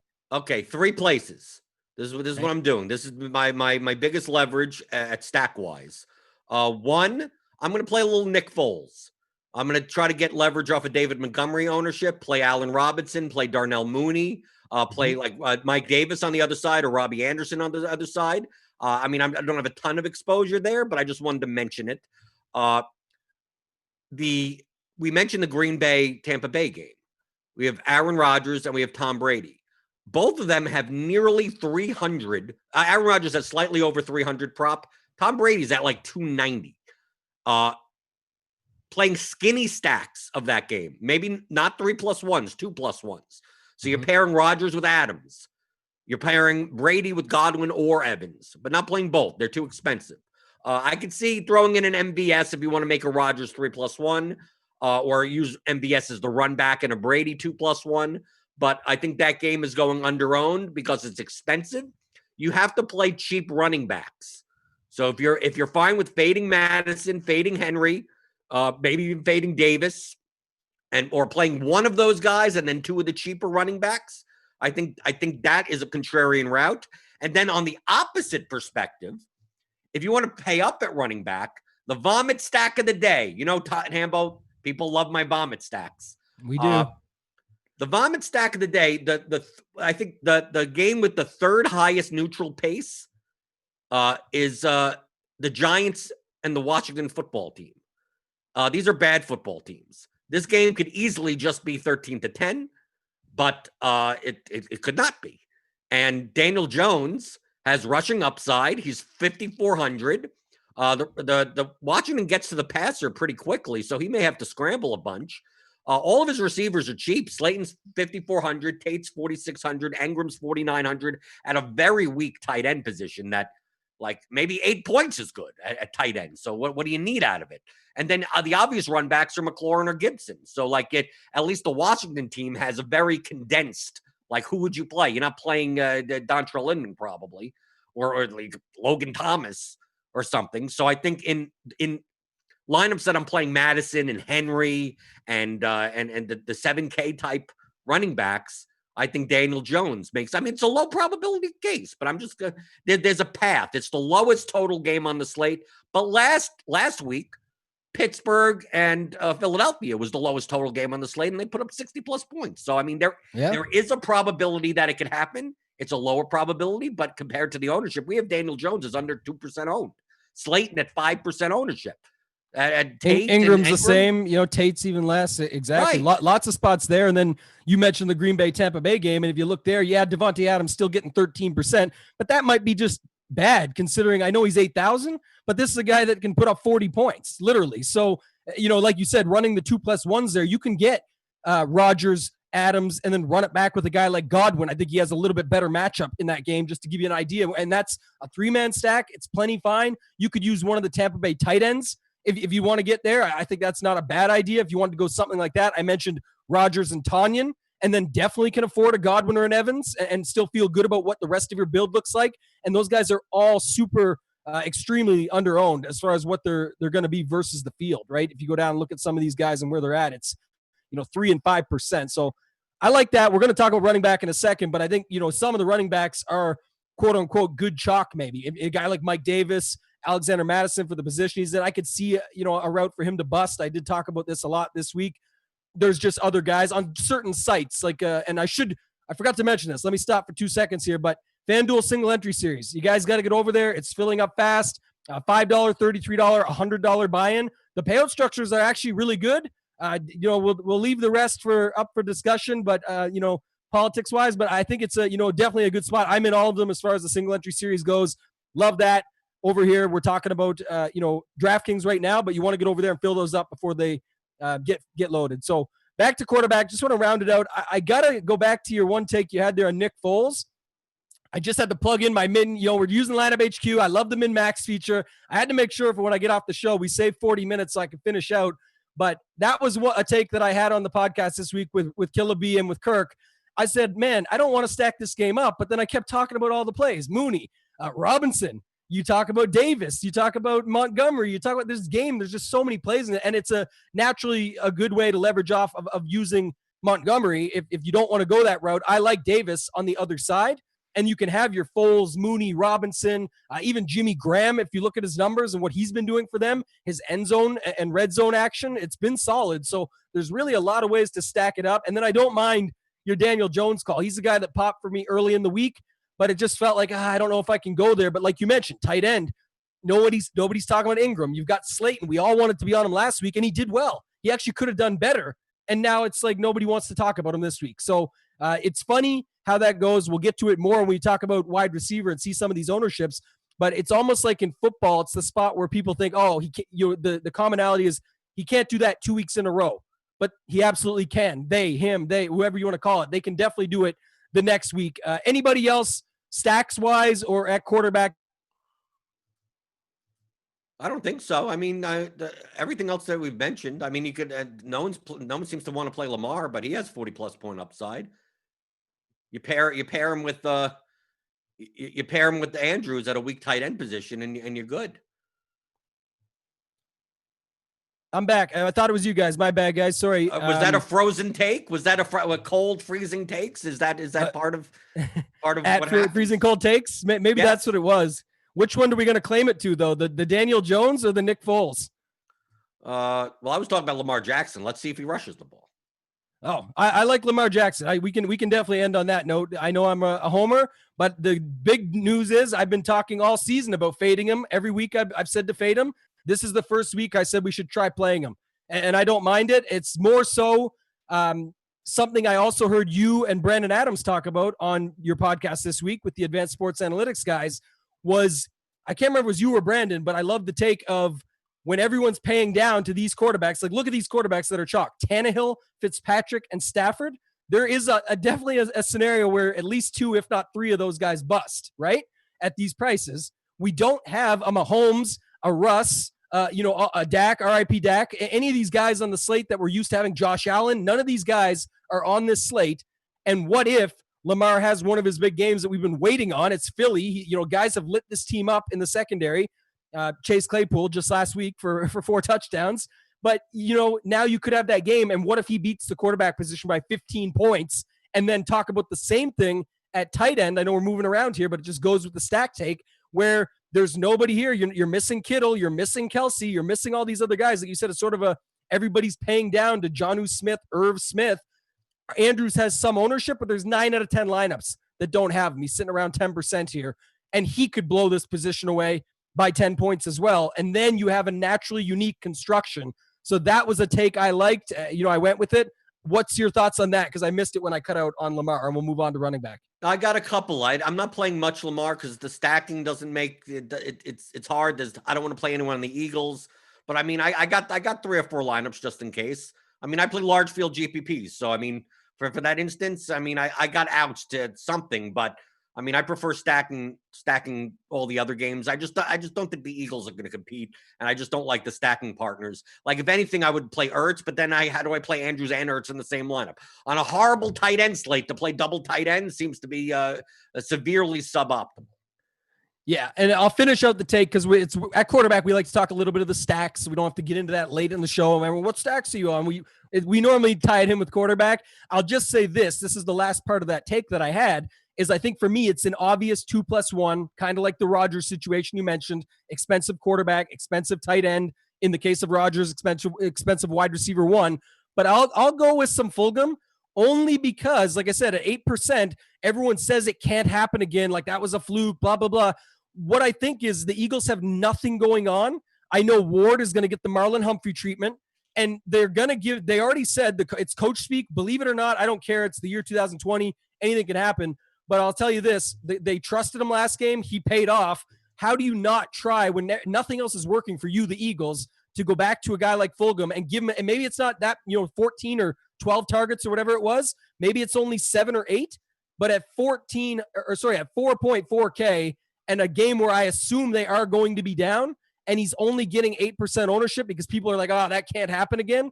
I think it could happen. And it only takes, 6 catches, 50 yards and a touchdown. And he really pays off nicely. And that's a mini stack that not many people will be on. So we can move on to running back. I just wanted to get that in there. Any rebuttal, or are you good to go with running back? You can take a stab. You can play whoever you want. It's large field GPP. Feel free to close your eyes and start mashing buttons. It's fine. And that's why I like that. We've got you on the show because it's like you said, you can do that, but we're doing it in the right way, and that's what we're using Lineup HQ for. Obviously, we talk about it a lot, but producer Devin's going to drop the link in there again. You guys can go on and get full access to this throughout the week. Jordan already talked about it. I appreciate you coming on. He's getting his lineups in early so he could get on the show with me and just do his tweaking afterwards. for myself, I was like, Jordan's coming on with me. I'm going to get some of his hot takes here, and I got a hot take at running back. Tambo, I got the hottest take lineups of all hot takes at running back. Do you want to blow it up right now? No, we'll get to We'll save it. Okay. Right. I like Mike Davis. I don't think this is a hot take. Mike Davis is Christian McCaffrey. He has 25 plus interactions in games and more than a third are receptions. He's 7,000. Would you play Christian McCaffrey at 7,000? You jam him in. I got him in half my lineups. There's no way. I don't care. I don't care matchup. I don't care total. I don't care. Curtis Samuel is out, apparently. He's inactive today, and he sometimes runs the ball every once in a while. So now that bumps Mike Davis on little short routes even more so. Mike Davis, I'm not someone that says lock. If he doesn't get injured, I don't see how he doesn't get at least 20 points, like as a minimum. If not, and he has minus 200 touchdown odds on props. I mean, to me, he's the safest play on the board. He's Christian McCaffrey at 7,000. Right, and I'm not going to disagree. I think the joke going around was he's 90% Christian McCaffrey. He's 90% of the way there, but that's, like you said, at 7,000, a steal. But I know you're a busy man, so you're not seeing all the content. I've had some takes this week. With that being said, and I love that call with Mike Davis. You said you have your exposures there. Where are you at with Alexander Madison in large field GPPs? I'm under on Madison as well. I'm under on Madison. I'm under on Henry. There's so many ways for Henry to fail. There's so many ways. At 7,300, he needs touchdowns. Henry's not a guy that's going to catch a million balls out of the backfield. You could say the Texans are horrible run defense. You're right. He has a yardage prop of 105. You're right. 100 yards and a touchdown. Let's say he just gets that. We're talking about what? 19 points? I don't need that. So he needs 140 yards and 2 touchdowns for me to, I need to have him in a GPP lineup. So out of all these guys, like Madison at least catches balls out of the backfield. It's like, okay, there's a little less ways for him to fail, but we haven't really seen a large sample of Madison getting like the full workload or anything. Maybe they do mix in Mike Boone.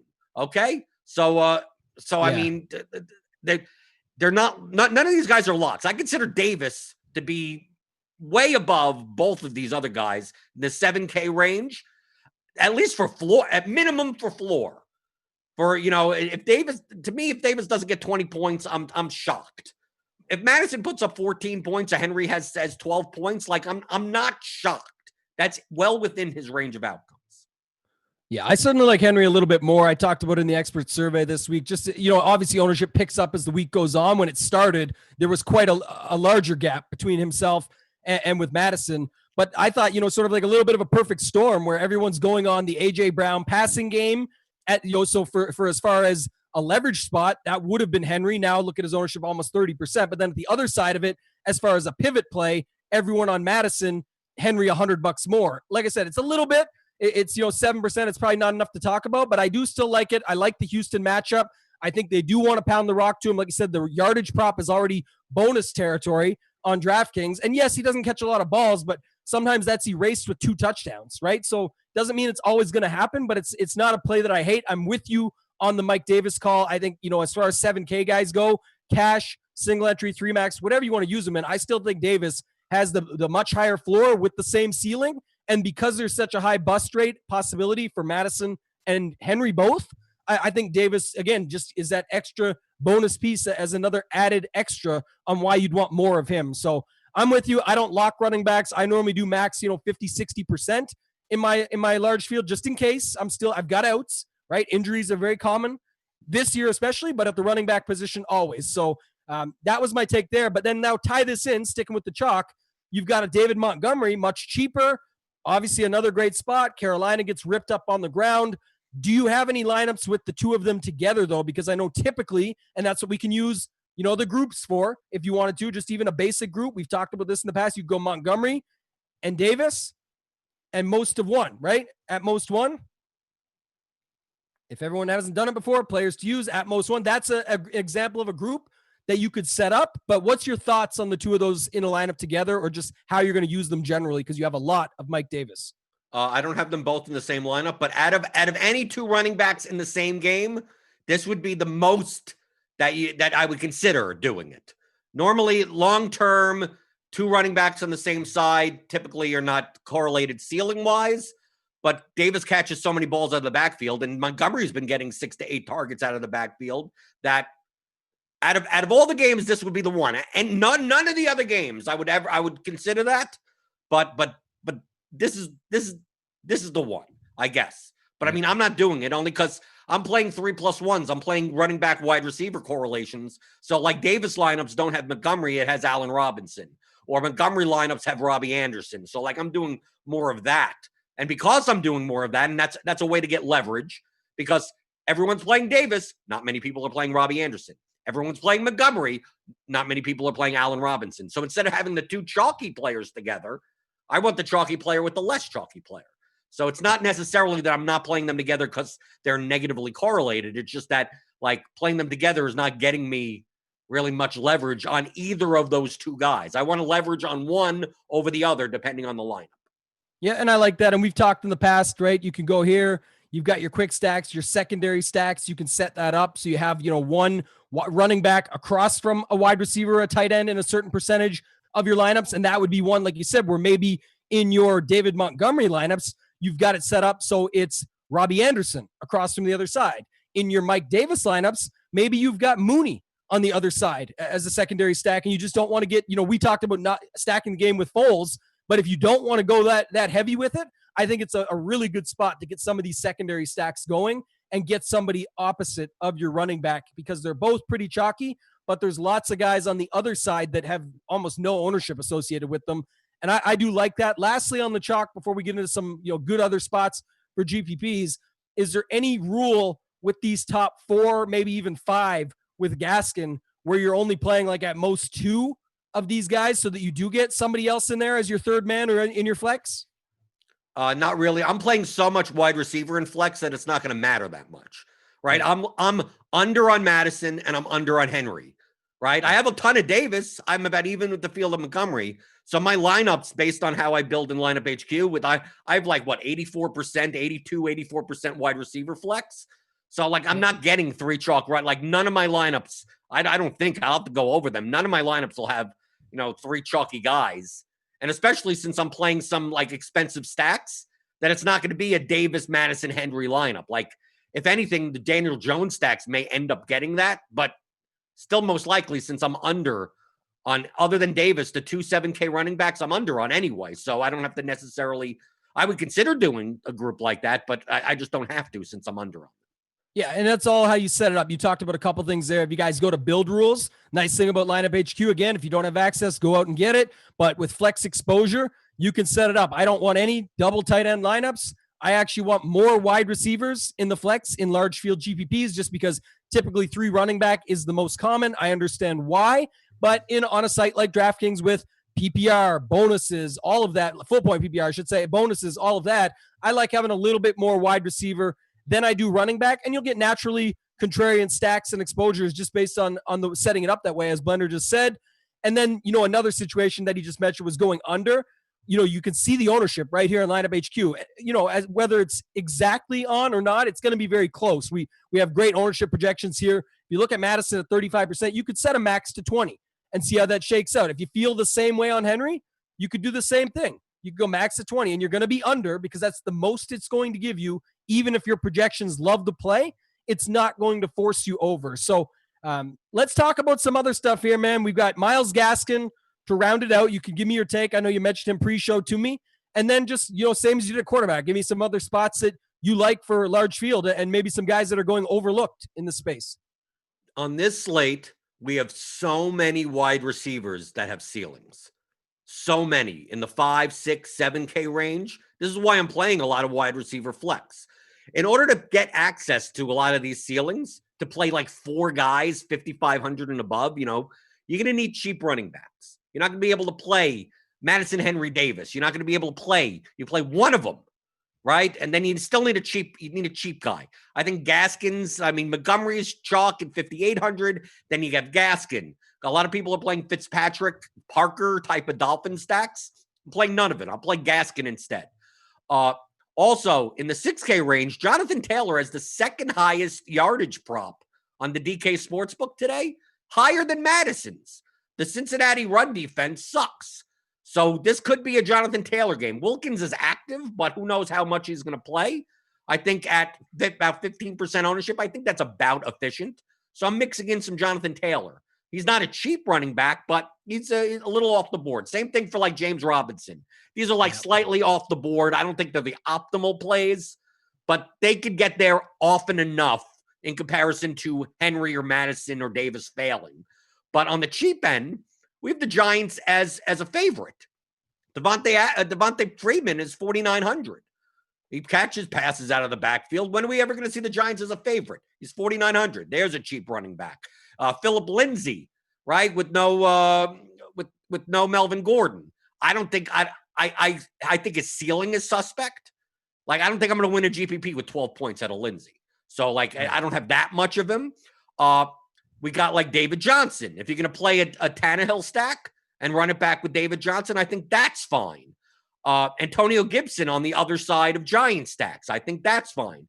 But here's the take of all takes, Tambo. Here's the hot one. It's a guy that I think I've played once ever in my DFS career. And when he was on Washington, I played him on one of the weeks where they happened to be favored or whatever. Oh my Stafford God. and Galladay are one of the chalkiest combinations on this slate. Okay, people are seeing that Lions total. This is a game that could be the slowest pace. The two slow-paced teams. It's Matt Patricia. It's a Jacksonville defense that they're getting two starters back in the passing game, in the secondary, right, or the linebackers or whatever. The Lions have a three-headed monster in the backfield, but you know who leads it? Adrian Peterson. I just clicked him. I knew you were going to say this. Go ahead. He's what, 4,700? He has a rushing prop of 62. His rushing prop is higher than Montgomery, Gaskin, higher than Gibson, higher than Freeman, higher than Lindsay, higher than David Johnson. It's the same as Ronald Jones. And yes, it could be DeAndre Swift day. You're right. It could be Kerryon Johnson coming in. I'm not saying there's no risk here. It's Adrian Peterson, for crying out loud. But to get maximum leverage, if I'm going to fade Galladay, if I'm going to have light on Galladay, if I'm light on Stafford, and I think the Lions still score 28 points, who says that Adrian Peterson doesn't have 100 yards and 2 touchdowns? And he's cheap. And it now allows me to play Devontae Adams, Allen Robinson, Adam Thielen, all, you know, the 6 to 7K wide receivers that have 30-plus point upside. If I could get 18 points out of a 47 sub 5K running back and get access to that, it's leverage off of the Lions passing game. It's a low probability play. We have Adrian Peterson's projected ownership under 1%. Currently, I have him in 14% of my lineups. I'm nuts.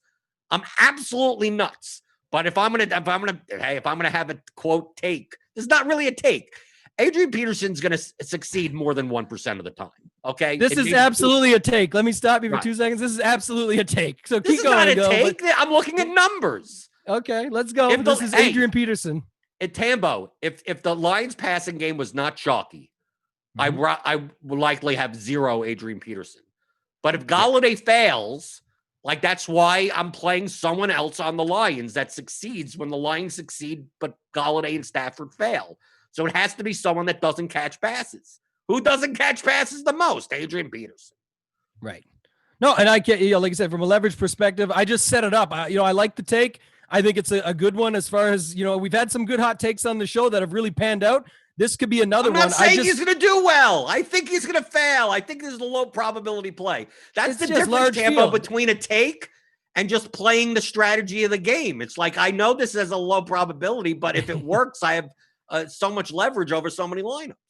I agree. So what I set up, and just to show, everyone out there, some people already in the chat are talking about Swift, and I don't disagree. It could be either of them. I think most people, it's almost, outthinking what the natural thought process of most is. Oh, I'm just going to go off Galladay and I'm going to go with Marvin Jones. This game's easy. And then neither of them do it. And the Detroit runs in 3 touchdowns and AP has 2 of them. So I just set it up as an example just to show people you could put 5% minimum on AP. Let's just see what he looks like in some lineups. If you like Swift, pop 5 on Swift as well. They're both around the same ownership. And then hop over to your groups, create a group, Swift and Peterson, at most one. And then you can see what you like in your lineups when you build them out. And if you get one with them, I know you've talked about this in the past. I do this. I build by quarterback.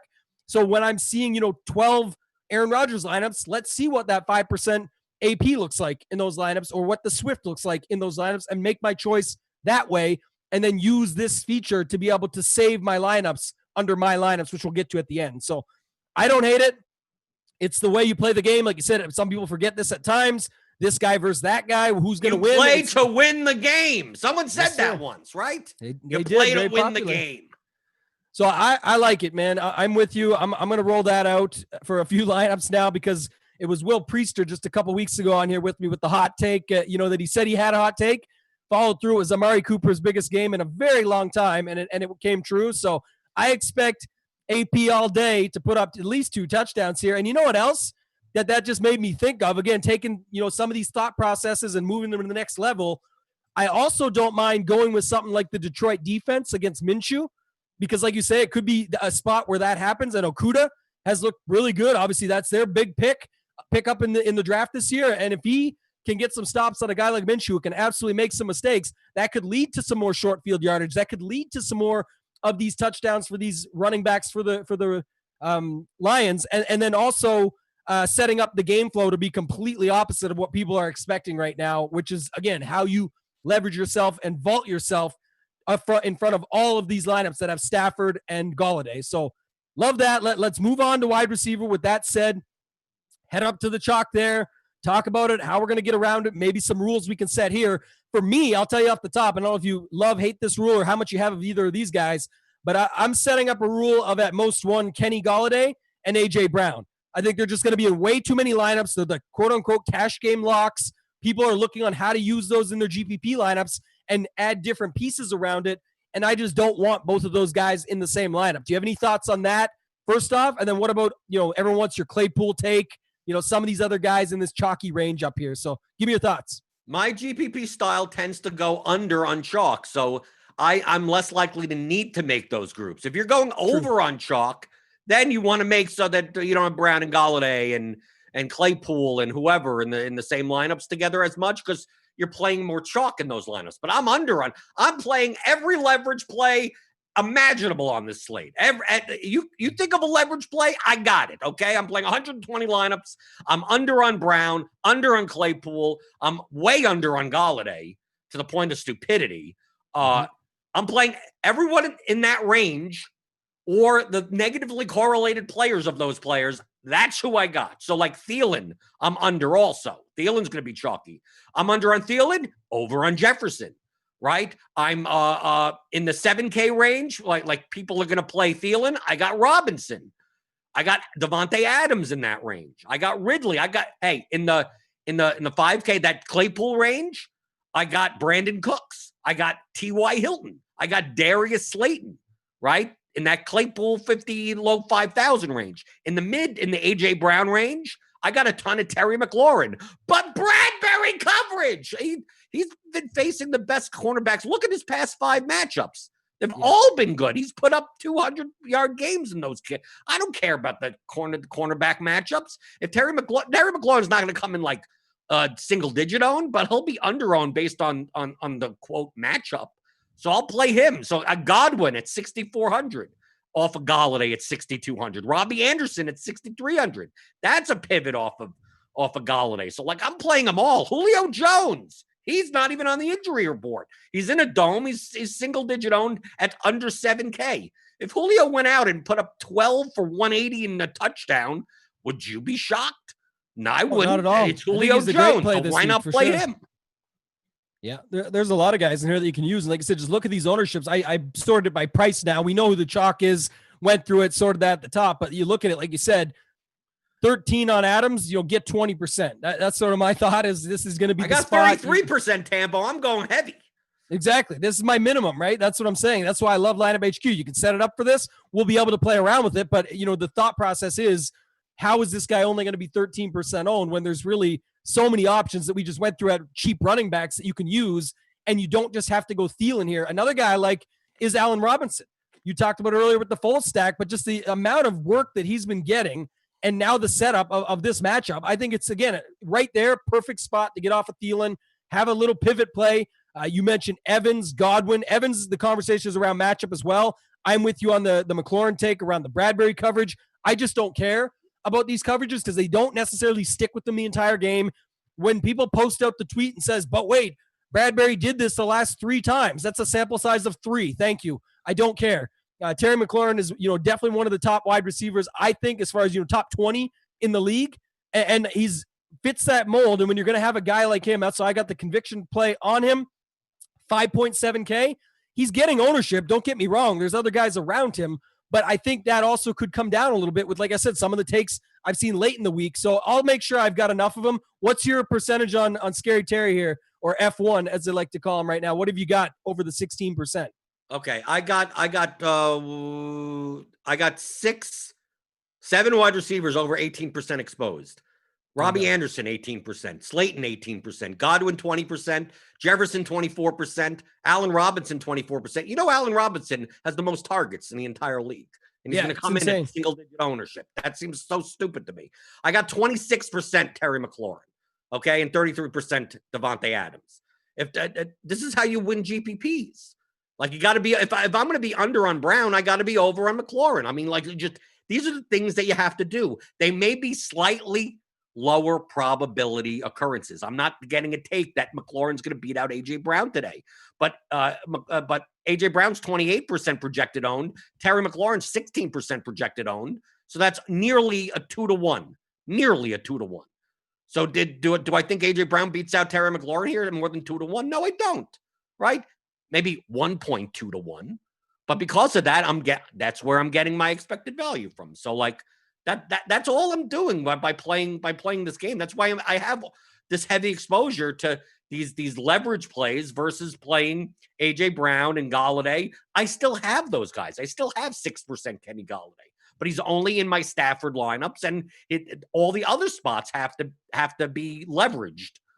It can't just be chalk. I'm not playing Galladay, Brown, Tannehill, Stafford stack and running it back with the Derrick Henry. I'm not playing those lineups, but I could still play those players in contrarian lineups. Derrick Henry probably is in my Daniel Jones lineups, right? AJ Brown is probably in my Bears stacks, things like that. So you can still make lineups with chalk players.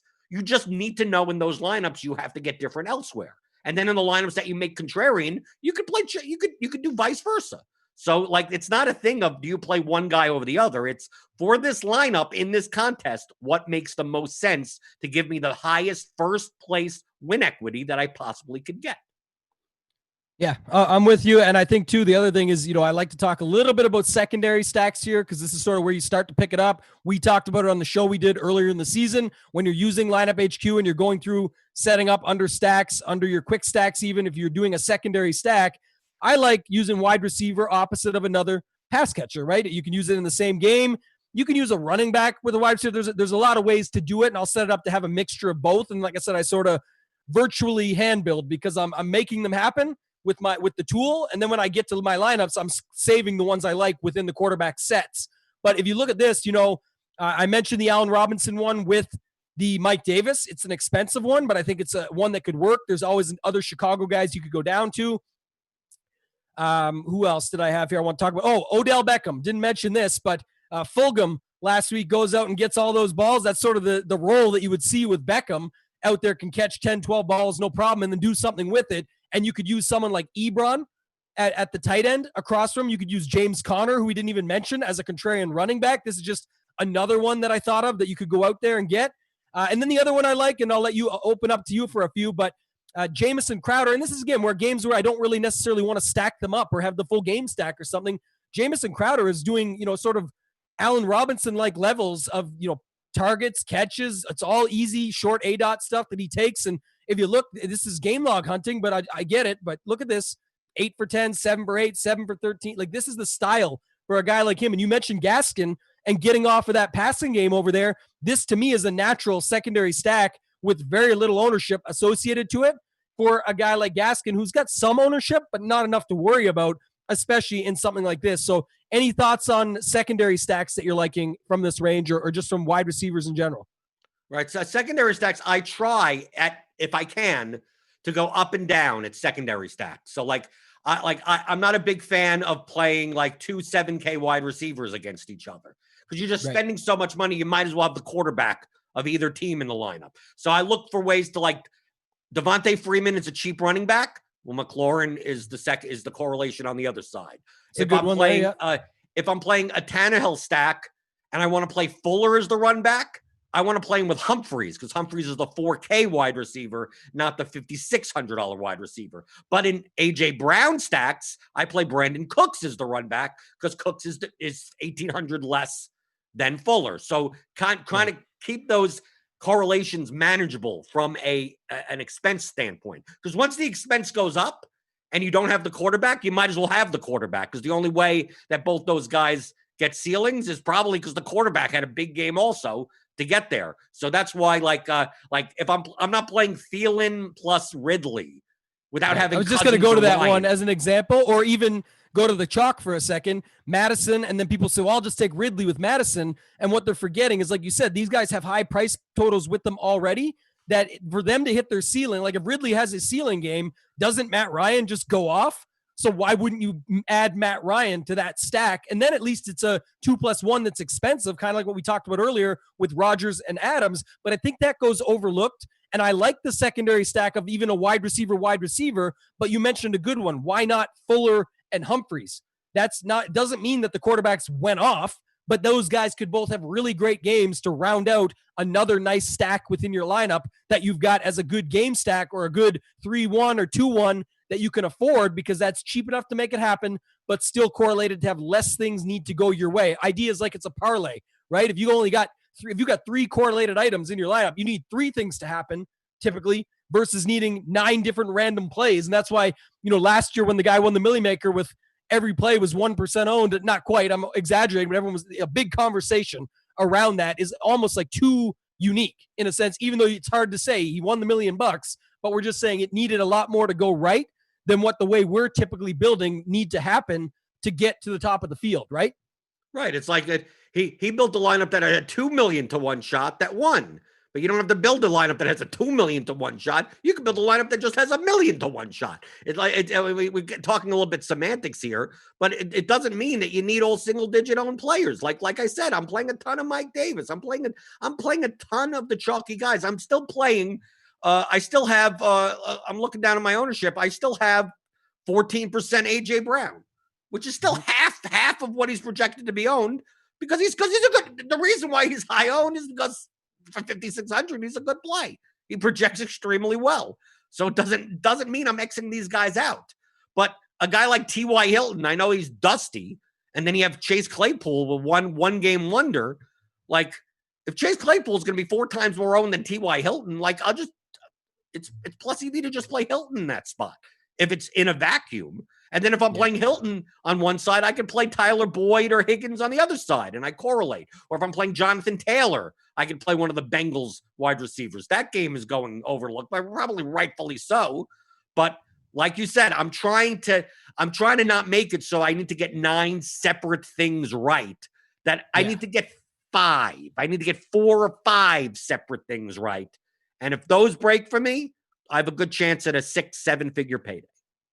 Yeah, and I like that one you mentioned at the end too. Taylor Higgins would be an example of one that could absolutely work. If Taylor gets there in the run game this week, Cincinnati's not great against the run, has some linebackers out. It's a situation I know Wilkins is in, like you mentioned, but at the same time, if he can get there and finally have his big game, you could see Higgins for cheaper on the other side as a nice bring back, and you don't need your Burrow or anything to do with Phillip Rivers.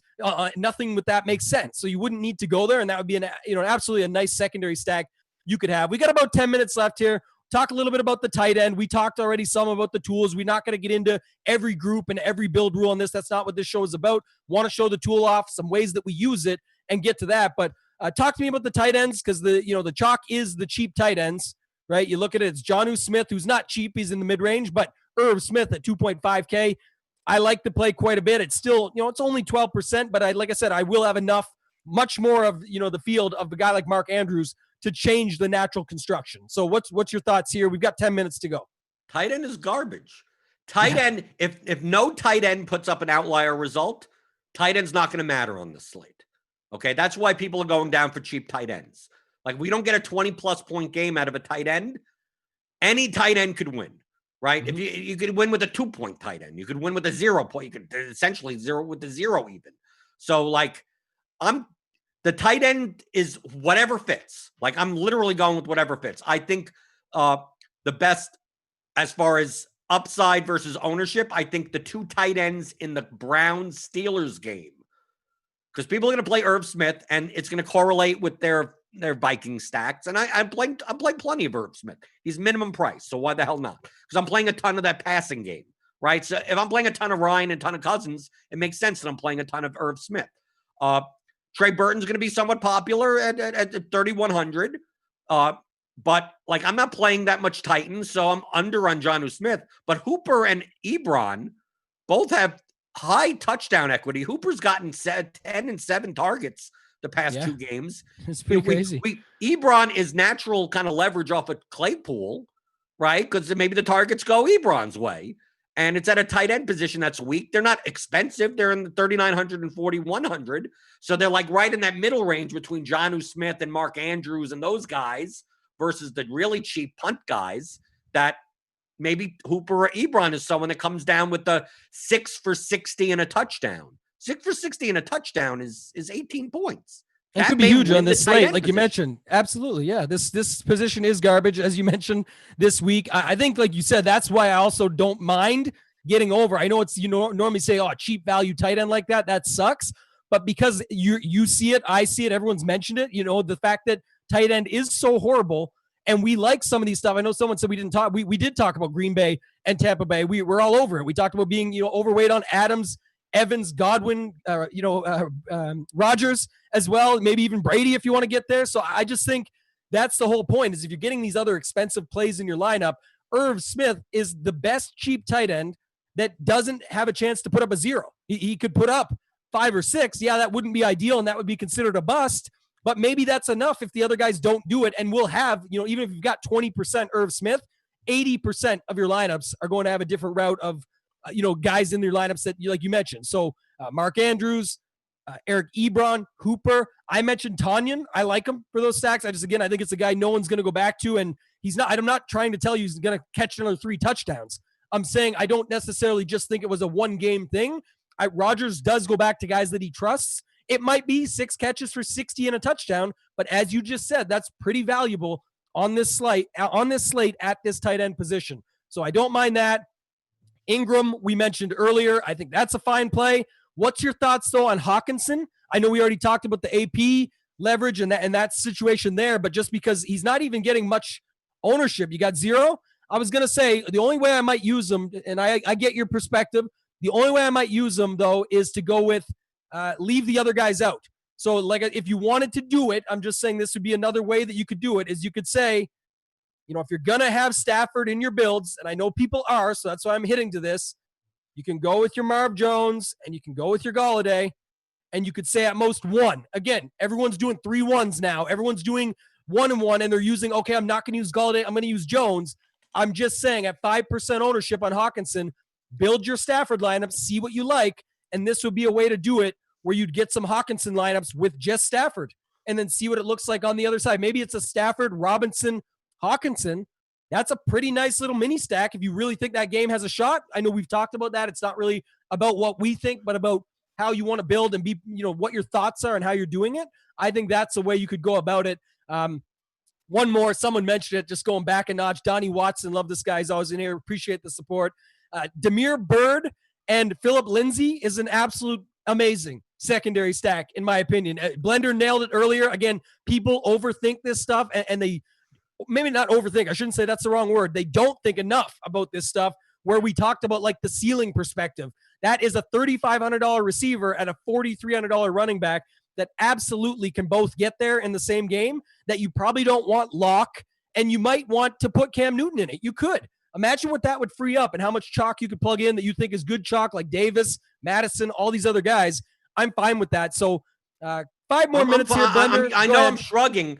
I'm fine with that in concept. It's just not a direction that I'm personally going. Right, exactly. And again, play whoever you want. That's why we got Blender on here. At least it makes sense. And from the perspective of everything we just talked about and, the idea behind it, I think it's still a fine secondary stack because it's not one that's going to be common. It should naturally set your lineup unique and apart.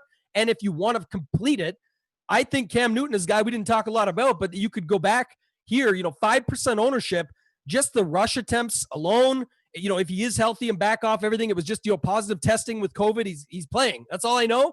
And at 5% on a slate with none of those quarterbacks who we talked about earlier, no Mahomes, no Russ, no Dak, no anybody, Josh Allen, these guys, Cam could be the guy that breaks the slate too. And that would be a crazy little mini stack you could have in there. So anything else, Blender, at tight end? And then if not, sort of just final thoughts on everything that you're putting together here. I'm surprised we don't go over defenses. we can. We've got the time. Oh, don't go over defense. Defense doesn't matter. Oh, my God. Right. Who cares about defense? Here's the things that I do in lineup HQ for defense. Yeah. One, I make sure that every defense in my pool, I pretty much have all the defenses. I set a minimum at 2 and a maximum at 10. So it's like I can't get more than 10% of a defense. I set up a third correlation with a running back defense. Then it's not in 100% of my lineups. I put it at like 30%. So 30% of my lineups have a running back defense correlation. It's not the strongest of correlations because ceilings are more based on pick sixes and stuff like that. And then obviously I have 0 offense versus defense. On a large slate, it makes sense to be 0. Shorter slates, you could do 1, 2. You could do stuff like that. But another thing that I do, any big play wide receiver, like high price wide receiver, I make a 0 against the defense. So if I'm going to play Allen Robinson, I'm not going to play Allen Robinson and the Bears defense, right? Because typically you want more passing. So more passing means that both teams are giving up points, right? It doesn't necessarily, it could be in a pick six. It's a very light negative correlation, very light. But when you're playing large field contests, you want to eliminate as much negative correlation as you possibly can. So even like a minus 0.1, like I'm just going to get rid of. So all of the receivers, I typically don't play. If I'm playing T.Y. Hilton, I'm not playing the Colts defense with them. If I'm playing Galladay, I'm not playing the Lions defense with them. I'll play with the running back. I'll play the defense with no one else in the lineup, just a random, Steelers defense, but there's no one else from that game in the lineup. So that's the only thing I could say about defense. But other than that, there's no picks on defense. Anything could happen. Any random thing could happen. It's too hard to predict. Shows up. Yeah. And if you guys get on with the core 4, you're going to want to probably then add on the blitz. The blitz has defensive agnostic where you could see it sets everything to 2.5 as far as the points per dollar. And I know, Blender, you like this. It was even in the blitz breakdown of the article of what that means and how you would use that. And the idea is simply that, I cap my defenses at 15 usually as a max because sometimes there is backup quarterback situation. But even then, it's not a lock that defense is going to get. Someone mentioned Ravens getting a bunch of points. It happens for sure, but you don't know that's going to happen before the game starts. You may have an idea, and if that's your process and you think that's how you want to go, by all means, you can go set it up and say minimum. If this week you love one of these expensive Ds and you say, okay, it's going to be the Patriots this week against Drew Lock coming back off injury, and you want that, set them up to whatever you want. Make the minimum percentage 15, 20. You can do that if that's your idea. We're just saying that because it's very hard to predict and it's highly variable, the idea is maybe, okay, pick 8 to 10 that you like or whatever your choice or process is, go with it. But you don't have to get crazy and go all in on a defense unless there's something you want to do. That's risk versus reward. So I'm with you on that. Rapid fire, 30 seconds. Someone mentioned the Bird and Judy as a secondary stack. I wouldn't mind that either. Again, both cheap. Noah Fant's out for them. There's all kinds of ways you could go. Anything else, Blender, before we get out of here? Otherwise, I appreciate you coming on, man. If Adrian Peterson gets into the end zone, I'm celebrating. Post it on Twitter. Tag me. Tag everyone. I want to see that stuff. We had. I'm not calling it though. It's not something I'm calling. It's unlikely to happen. But if it happens, I got plenty of lineups that could win. Okay, and that's good. So no victory lapping. He says we'll find out and see how that looks. I'm definitely gonna have some AP after that conversation. Thank you again, Blender, for coming on with me, man. I appreciate it. Obviously, got some work-life balance. I'm doing golf Monday to Wednesday, football Thursday to Sunday. I'm doing a show every day. So, eventually I'll get back on with you on that Monday Night Football show. I'd love to have that spot back. It's just busy times right now. Appreciate you hopping on with me here. For those of you that don't follow me, check me out on Twitter at Totag and Tambo. Find both Blender and I in the Discord. Blender's on Twitter as well. You guys know where to find him. Other than that, thank you and good luck.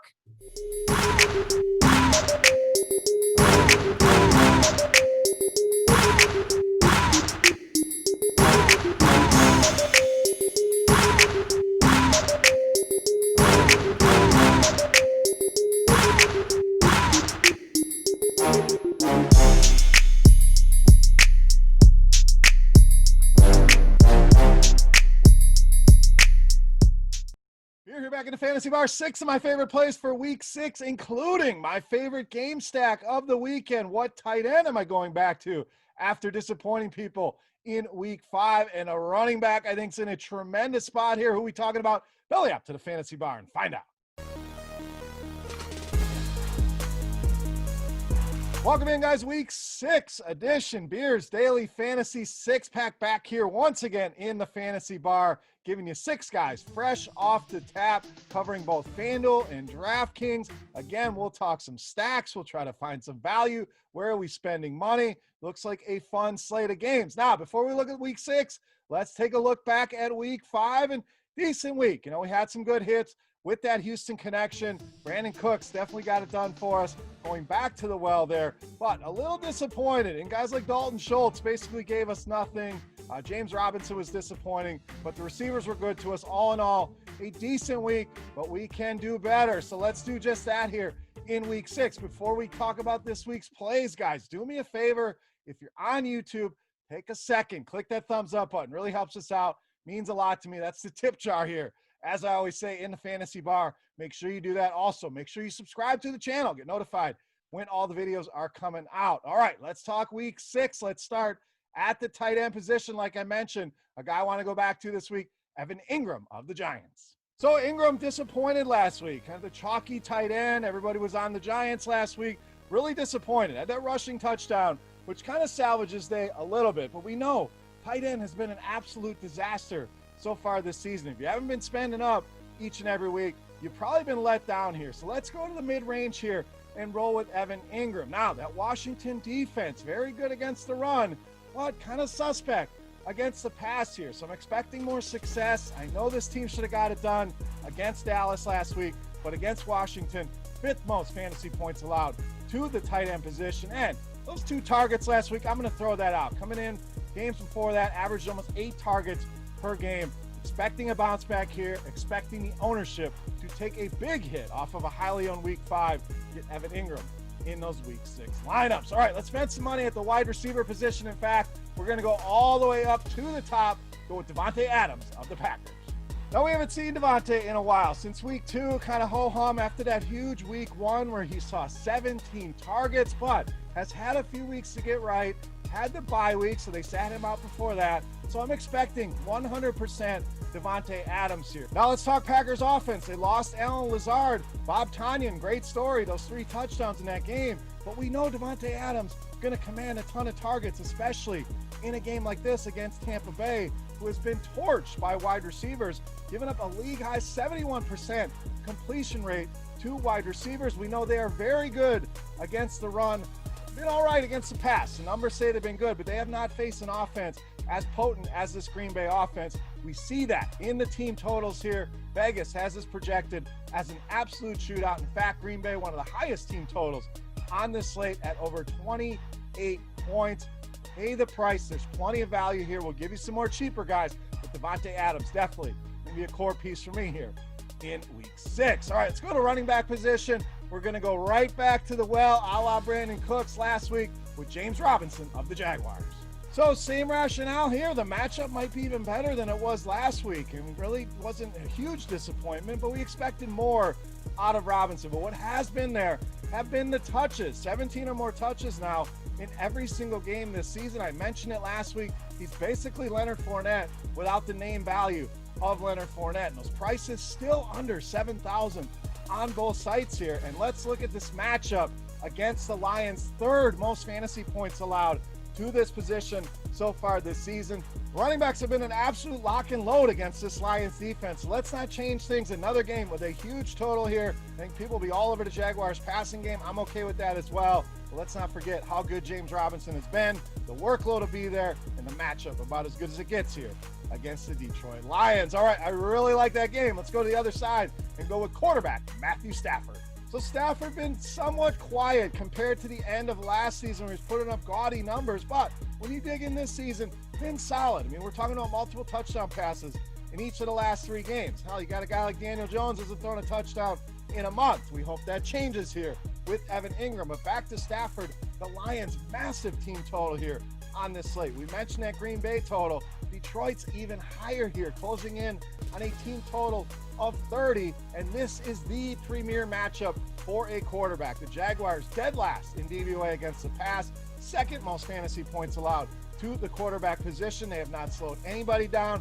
We have gone to this matchup many times. We did it last week with Deshaun Watson, who hit a home run, and I think Matthew Stafford does the same thing here. Great matchup here against this terrible Jacksonville pass defense. All right, we like Stafford. Who do we pair him up with?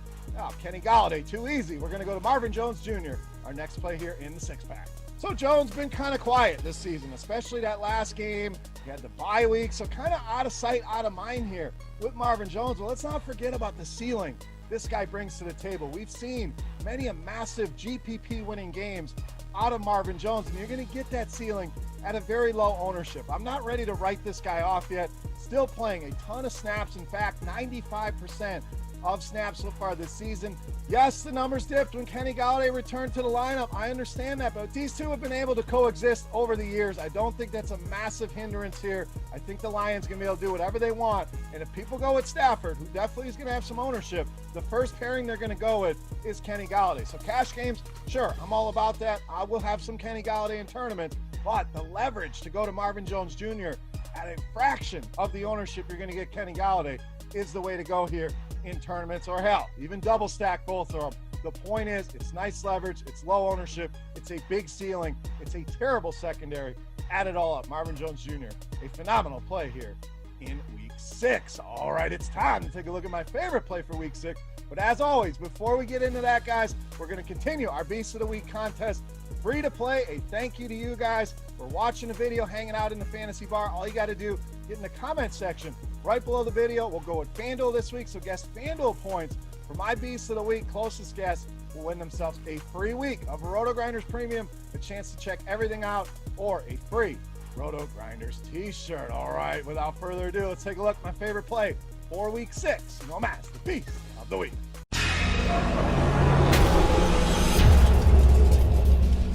All right, Beast time. We're going to go to running back position. We're going to go with Derrick Henry, my favorite play this week, and this week's Beast of the Week. So when looking at the pricing here, that's the first thing that really jumped off the page for Derrick Henry. FanDuel, $9,000, probably where he should be. That may scare people off, so that could lower the ownership there. Anytime you can pay more than people want to pay for a guy, and he plays very well to that FanDuel scoring system with touchdowns being so heavy. But $7,300 on DraftKings, lowest price this season, hell, lowest price I can remember in quite some time. And I know he doesn't do a ton in the passing game, but at that price, I don't care. This guy's given us multiple touchdowns in each of the last 2 games. We saw him stiff arm Josh Norman straight to hell, right through the turf. So look for him to have another big game here against the Houston Texans, 5th most fantasy points allowed to the running back position. And the last time he faced this team, went over 200 yards rushing and had 3 touchdowns in that game. Derrick Henry starting to get it going here. This Tennessee offense looked electric the other night against Buffalo, and I'm expecting the same here in a big game out of Derrick Henry, making him easily my favorite play for week 6 and this week's Beast of the Week. All right, guys, that wraps up here in the fantasy bar for week 6. As always, any comments, questions, feedback, hit that comment section right below the video. Don't forget, fantasy points for Derrick Henry on FanDuel for your chance at some RG Premium. Make sure you've hit that thumbs up button, guys. Thank you for that. Make sure you subscribe. You can also head over to Twitter and follow me over there at BeerMakersFan. For Rotogrinders.com, I am Beer saying salut, guys. Best of luck here this week, and we'll see you next week. Hey, thanks for checking out our videos. If you want more expert advice on DraftKings, FanDuel, or any other daily fantasy sports, make sure you check out the current videos playlist.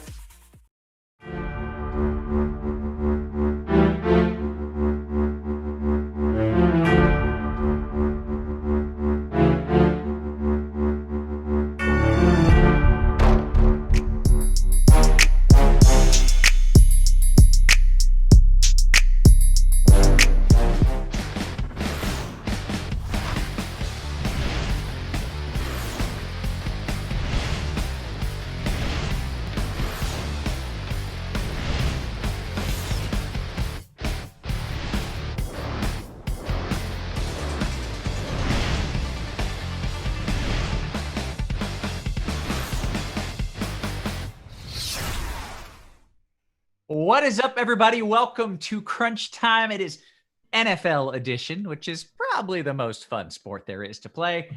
And we are joined by a couple NFL superstars. We have one, Miss Christy Metzger. Christy, how are you? I'm doing great. I'm ready for another Sunday and another great slate and happy to be here. Well, we are pumped to have you. And we also have Mr. Tuttle. What's up, man? How are you doing? Doing all right. Laughing a little bit because I just got a text back from my buddy who asked me for some betting picks, and I gave him the Bears and Washington to win straight up, and he's not liking that sweat. He's like, two of the worst teams in football that you're going to have to sweat on. But I think both those teams are actually going to pull off the small upsets today. Yeah, well, Washington is terrible, but they're playing the Giants, right? Yeah. And boy, I watch every Giants game, and let me tell you, that team sucks. I can say that as a fan.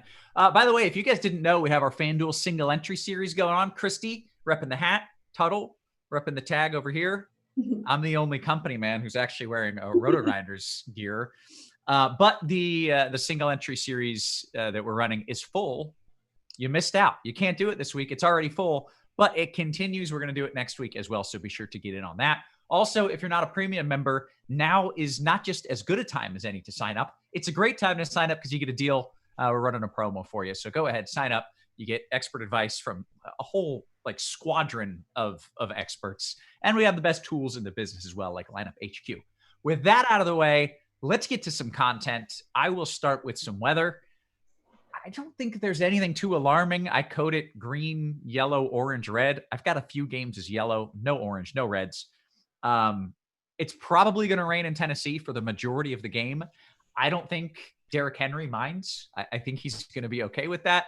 And it's a little bit windy in Miami and Jacksonville. We could see some rain in Miami and Tampa. I don't think it's a lock. I don't think any of that is enough to fade or worry about. So I did not bet any unders, and I'm playing DFS, and I did not fade any of those games for the weather. So that's where I'm at with weather. With that, let's move on to some takes. And I kind of want to start with a hot take because Tuttle before the show said, I have a hot take and it's so bad, but I have to say it. You're going to make me lead with this? I think, no, should we not lead with that? I mean, what position is it? I mean, if it misses, I'm losing probably just as much money as anybody else that is going to play it. So it's running. You're not just like 1 in 100. No, this is I have it in my main GPP lineup on DraftKings right now. Look, everybody knows who the studs are. We want to know what your take is. You're standing behind it. So this is my new terrible take too, because on the Swellcast I always give a terrible take, and it's so hard to do because it's always on a Wednesday. Right. So it's it's hard to get stands and take stands that early in the week. My terrible take on Wednesday was Irv Smith, and I actually do have Irv Smith in this lineup as well. But he's going to be fairly high owned just because he's so cheap on DraftKings. Right. The guy that is going to see no ownership on that I currently have in my lineup, and it's terrible. It's truly terrible, and it pains me to say it. Damian Harris at 5K on DraftKings, currently projected 2% ownership on DraftKings, 1% on FanDuel and Yahoo. He's actually a better FanDuel play than DraftKings play just because you don't get PPR on FanDuel, and he's not going to catch many passes. But I think he's got a 100-yard game in him, maybe a touchdown or two, which should be enough to push him over the edge. So, yeah, Damian Harris with the Patriots correlation defensive play is my terrible take of the week. And you're doing this just in tournaments, I assume? This is not a cash play? Yes, that is not a cash play. Yeah. You do not want to play Damian Harris in cash games. But I currently have him in my main GPP lineup on DraftKings. And I'm proud of you. I'm proud of you standing behind that, just right off the show, leading with that. I watched Christy's face as you said it, and it was like, I was surprised. I didn't know where you were going with this. Yeah, it's out of nowhere. Nobody has this take either, which actually makes me like it more. Yeah, absolutely. I was going to say, I would have never guessed that one. I don't know if that's a good thing or not. Christy, since we're on the topic, do you have a take or a play? It doesn't have to be hot. It doesn't have to be terrible. Just I stand behind this with my mind and my money take that we can kind of lead off with. And then we're going to run through the positions. We're going to take your questions in a bit as well. Yeah. Well, a guy that I know he's going to be fairly popular because there's probably 4 or 5 running backs that are going to be fairly popular this week, but I really like David Montgomery this week. I mean, he's one of my favorite plays. He makes a lot of things work, especially on FanDuel. And so he's probably one of my favorite plays on the week. Okay, excellent. This is a fun way to start it out. I kind of like that because I just feel like, if we just go over the popular plays, people already know them. That's not as fun. But let's get into some of these, not just the popular cash plays, but we'll do cash. And then I'll kick it over to the next one for tournament. But Christy, let's start with you. We'll go to quarterbacks. What are your cash locks? And then if you want to throw in a tournament take or two in there that you like, go with that as well. Yeah, so I think there's a lot of different ways you can go at quarterback this week. I really like Matthew Stafford. I think he makes a great play. I like that game a lot. Especially on FanDuel, you get quite a bit of a discount. So I think he's a great play. I also like Deshaun Watson quite a bit. I think he makes a very good cash game play. A couple other cash game options, I would say Fitzpatrick. You could use Cam Newton. I think you could even use Aaron Rodgers in there. Those are some of the main plays. And then, if you're looking for some good tournament options too, this is a guy I never play, but Kirk Cousins, just because the game environment is really, really good. Both he and Matt Ryan, I think, make very good tournament plays. And then you could throw Lamar Jackson in there too. But I think those are kind of the cash and GPP plays that I'm looking at this week. Okay. Kirk Cousins. You like that. Tuttle, do you like that? Where are you looking? Yeah, I think she nailed most of the plays. I think DraftKings is a little bit more interesting. Well, I guess both sides are pretty interesting in terms of cash games because, the first 3 weeks or whatever, we had Kyler dominating the conversation. And then we had a couple weeks where it was also a little bit more obvious. I don't think it's all that obvious this week. And it kind of just depends on how you're building. I think in cash games, you're probably sitting in the Matthew Stafford range if you can on DraftKings. If you have to go down, then you're choosing between like Tannehill and Fitzpatrick. Of the two, I have Fitzpatrick ranked slightly higher, but I think that's essentially a coin flip between the two. I would get up to Stafford if I could on DraftKings, though. Similarly, on FanDuel, I think if you're going cheap, I think Stafford's the cash game option on FanDuel. But you can go up and pay for Lamar Jackson in cash games on FanDuel as well and end up on a team that you still like. So I'm fine with Lamar Jackson. Christy mentioned him as a tournament option. I think he's an awesome tournament option this week. You're never going to typically see ownership this low on Lamar Jackson. 8% on FanDuel, 5% on DraftKings is our projected ownership. And it's all because people don't think he's going to run the ball. People think he's hurt. And I think that's getting overblown a little bit. We don't have a whole lot to indicate that, they're going to scale back as much as we saw last week. Last week, he had 2 limited practices, I think. One was because of the knee, one was because of the illness. He's not on the injury report this week. Chances are he's fully healthy, right. And people are treating it that he's not fully healthy. So I think there could be some edge there if you want to jam Lamar Jackson in tournaments or go overweight on him. I think this is probably the best buy low spot you'll get on him potentially all season. Okay, let's talk about some of those other running backs other than your hot take. Tuttle, you can run me through the cash, and then maybe if you have another tournament pivot or two. Yeah, cash game running backs are fairly obvious this week. You will have to do a little bit of picking and choosing between them. The guy that I've actually been pretty surprised at, we do have him projected to be highly owned, but Christy came off and mentioned David Montgomery right on top of the show.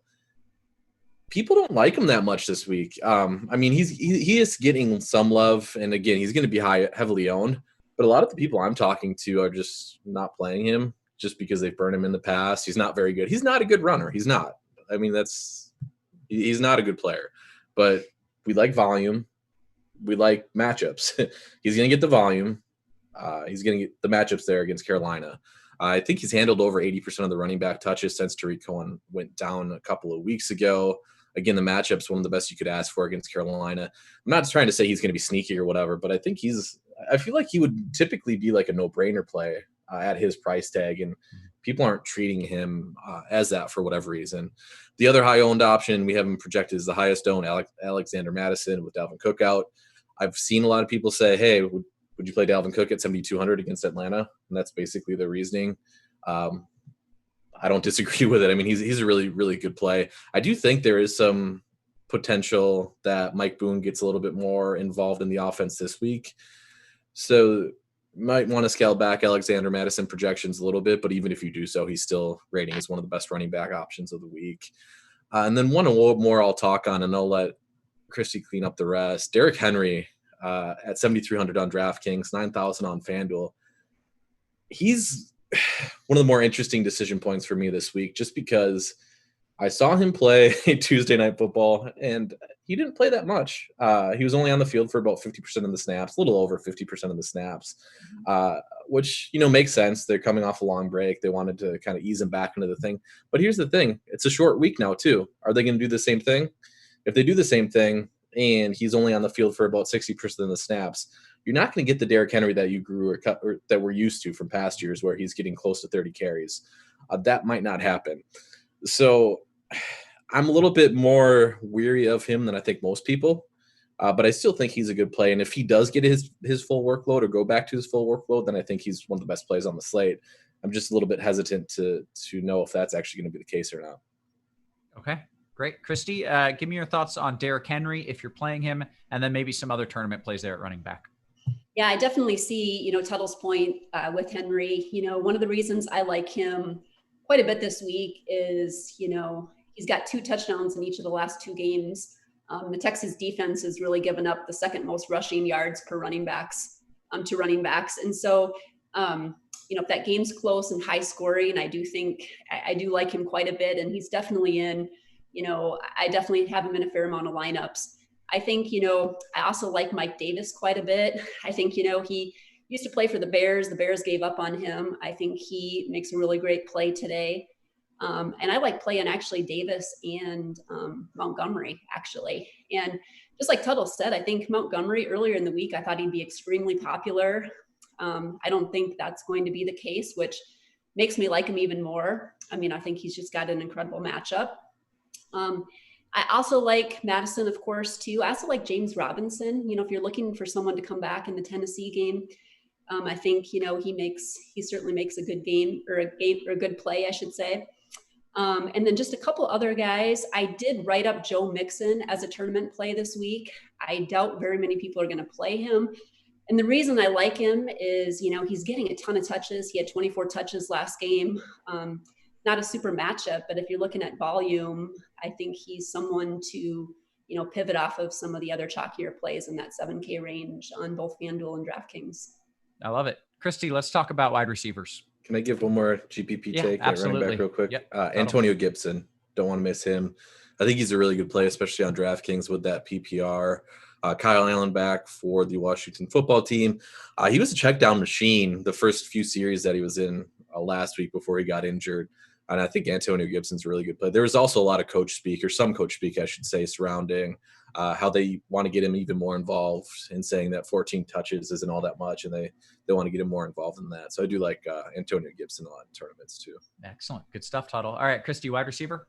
Yeah, so wide receiver, I think there's a lot of different ways you can go to. If you're looking at the top, I think Devontae Adams is great. We haven't had the opportunity to play him in quite some time. I think that game is going to be a great game to target. So, someone at the top that I'm certainly considering. But I think Claypool, is going to definitely be a popular play, especially on FanDuel. DeAndre Johnson is out again this week. I just think he makes a ton of sense for cash games. Another 4 touchdowns incoming? Yeah, I don't see that coming, but I see, he's a big guy and he's a good target in that offense. Also like AJ Brown, and I think he's pretty cheap over on DraftKings if I remember right. I think both Thielen and Jefferson in that Minnesota offense make a ton of sense today. And Galladay in particular on DraftKings is way too cheap. And I think, a lot of people targeting Stafford. He just makes a ton of sense to bring it back with Galladay in there. Also think Robbie Anderson and Devontae Parker, can make some sense, for cash games too. And Allen Robinson. If people aren't using Montgomery, I think Allen Robinson is someone that you can definitely consider. Excellent analysis. All right, Tuttle, wide receiver. Yeah. Beginning of the week, I'm like, Chase Claypool, not playing him, not going to chase him. No. And hey, now we kind of have to. Deontay Johnson's out, and here we are. He's one of the better value plays on the slate. I do think on FanDuel, you could probably pretty easily make the case that Justin Jefferson is just as good of a play, if not better. So I think that's an interesting decision on FanDuel. And I want to see what we have for ownership here. See, we have Justin Jefferson at about half as less owned as Chase Claypool. We got Jefferson at 9% and Claypool at 18%. And also notable is we have Adam Thielen at 30%. So in tournaments on FanDuel, I think that it's a fairly easy choice there is to play Justin Jefferson over Claypool. Gives you leverage off of Thielen as well, who is going to be one of the highest owned plays on the slate. So Justin Jefferson is a really good tournament option. I think, again, a different week, I think you would almost be talking about him as a cash game option too at that price tag, but we just don't really need salary this week. So I think that's why he's not coming up quite as often. Calvin Ridley is a really good option in all formats. You see Notorious has him listed as a core play on DraftKings. And then one guy that I don't think will be too heavily owned, and we talked about it with producer Devin before the show, I really like Chris Godwin a lot on DraftKings specifically. He's a little bit too expensive on FanDuel. I think he's still a fine tournament option there. But you see on DraftKings here, we have Chris Godwin projected at about 6% ownership, back coming off a hammy injury. I think this is actually a pretty sneaky good matchup for Tom Brady and his pass catchers. Packers haven't done a very good job at pressuring the quarterback. Tampa Bay's, I think, has the second best in terms of pressure allowed at the quarterback position. So I think Brady's actually going to have a decent amount of time to sit back and pick apart the Packers secondary. I have not seen an update on Kevin King, who is one of the Packers cornerbacks and good cornerback as well. He's questionable, and if he misses, this is, again, just a really good spot here for Tampa Bay pass catchers in general. And before the show, you said that when Godwin and Evans are both in, it's generally Godwin that's been getting the action, or at least results. And obviously it's an extremely, extremely small sample size because it's 2 games under Tom Brady. But in the 2 games Godwin played, Evans, he got touchdowns in both games. I think 3 touchdowns actually in the 2 games, but those were pretty much his only receptions.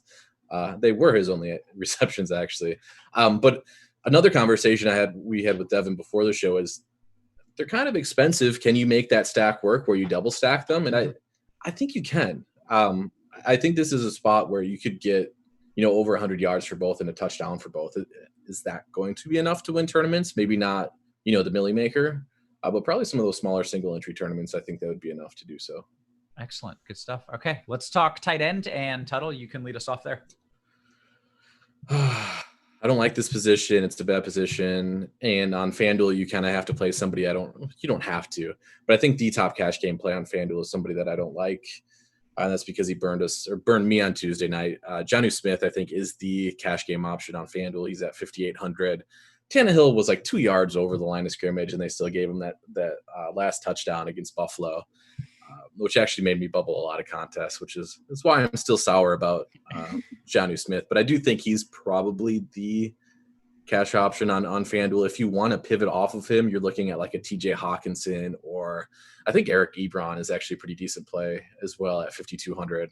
He's 4,100. Ebron is on DraftKings as well, and I think he's a fine play there.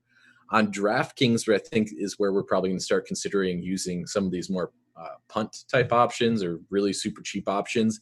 I don't think these super cheap guys are really necessary on FanDuel, but on DraftKings, we have Irv Smith, 2,500.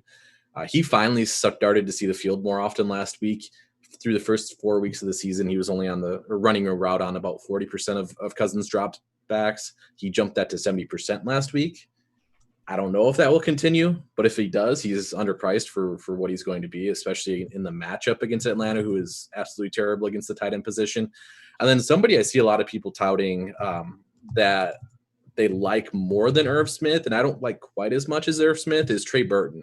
I understand the logic there. Mo Alley Cox is gone again this week, or not again, but Mo Alley Cox is inactive for this week, which should give Burton a little bit more routes run. He's seen his fair share of targets, I think 5 targets in the last couple of games or so.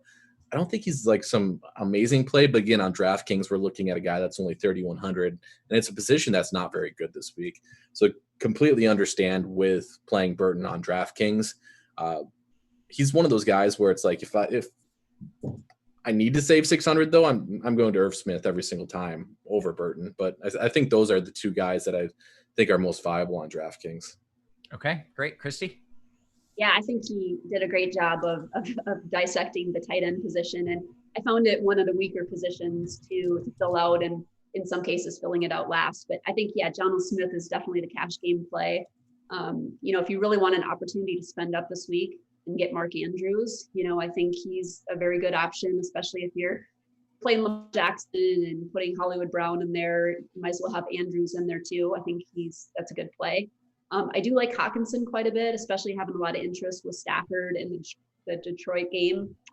And then I think Eric Ebron, if you're kind of looking in that mid-tier, I think makes some sense. I'll just throw one other GPP play out there. I really do like, the Tampa Bay Green Bay game. Definitely think it's going to be a good game. And if it stays close, there should be a lot of fantasy production. I know it's not your boy Gronk, but I do think Cameron Brate could be a sneaky play. He has been getting some targets, and it wouldn't surprise me if he gets a touchdown. So, if I'm looking for a last piece and need somebody in that tier, he's someone that you can consider for a GPP play as well. Okay. I was looking at TJ Hawkinson and I looked at his targets and I just decided that wasn't enough, but maybe I'm wrong. Like, how many targets are you looking for out of a tight end? He's got, 4, 7, 4, 5.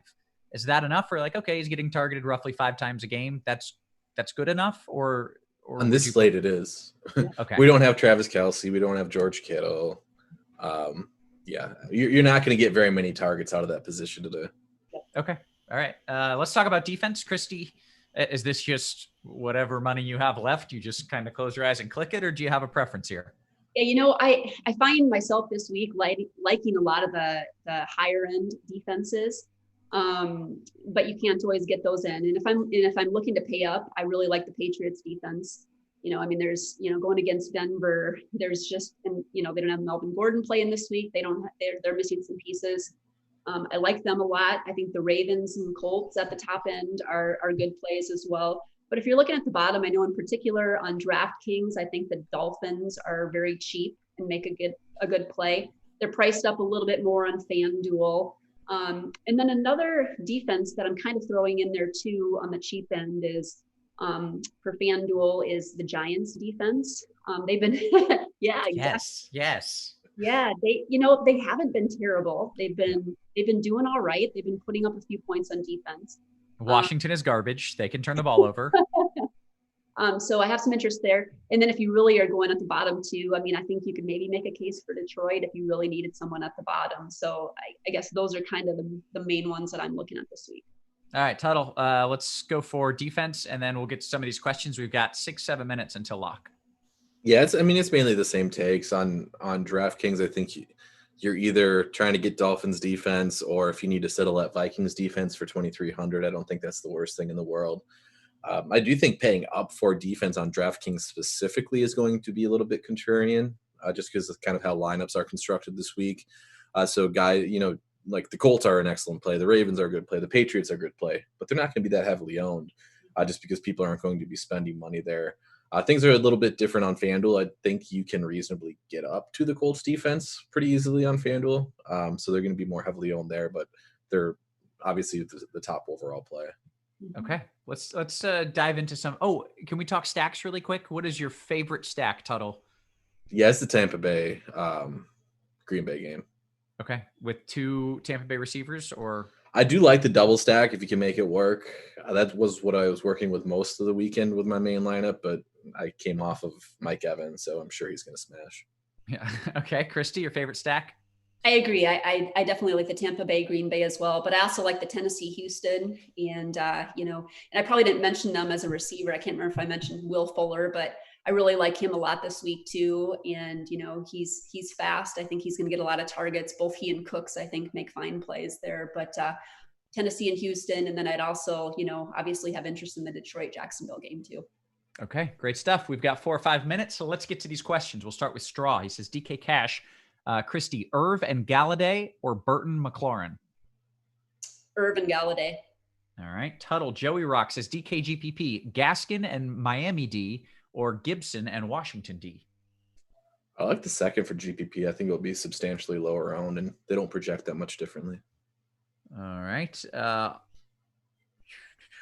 Mike Zimmerman says, DK Cash, 3v3, Christy, Galladay, Irv, and Vikings D, or Claypool, Burton, and Dolphins D? I would take the first one. David says, I love this. Y'all break down slates and position matchups so easy peasy. Thanks. We appreciate that. Madison says DKGPP, Mike Davis and Gaskin or Ridley and Lindsay. Tuttle. It's tough. One is going to be the chalky one, and I like that. If you can get Gaskin up to Antonio Gibson, that's my play for tournaments. I think something worth noting with Gaskin real quick, because I think he's going to be a popular option. I think he's going to be a cash game option on DraftKings as well. If Jordan Howard is active, he was inactive last week. If he's active, you're probably hating yourself at 3 o'clock because it means he's not going to Gaskin's not going to get the goal line touches. Who knows if that's going to happen? I think it's more likely than not that Howard is inactive. But if you have like a 2v2 or a coin flip with Gaskin in it, that might be enough just to turn it to the other side.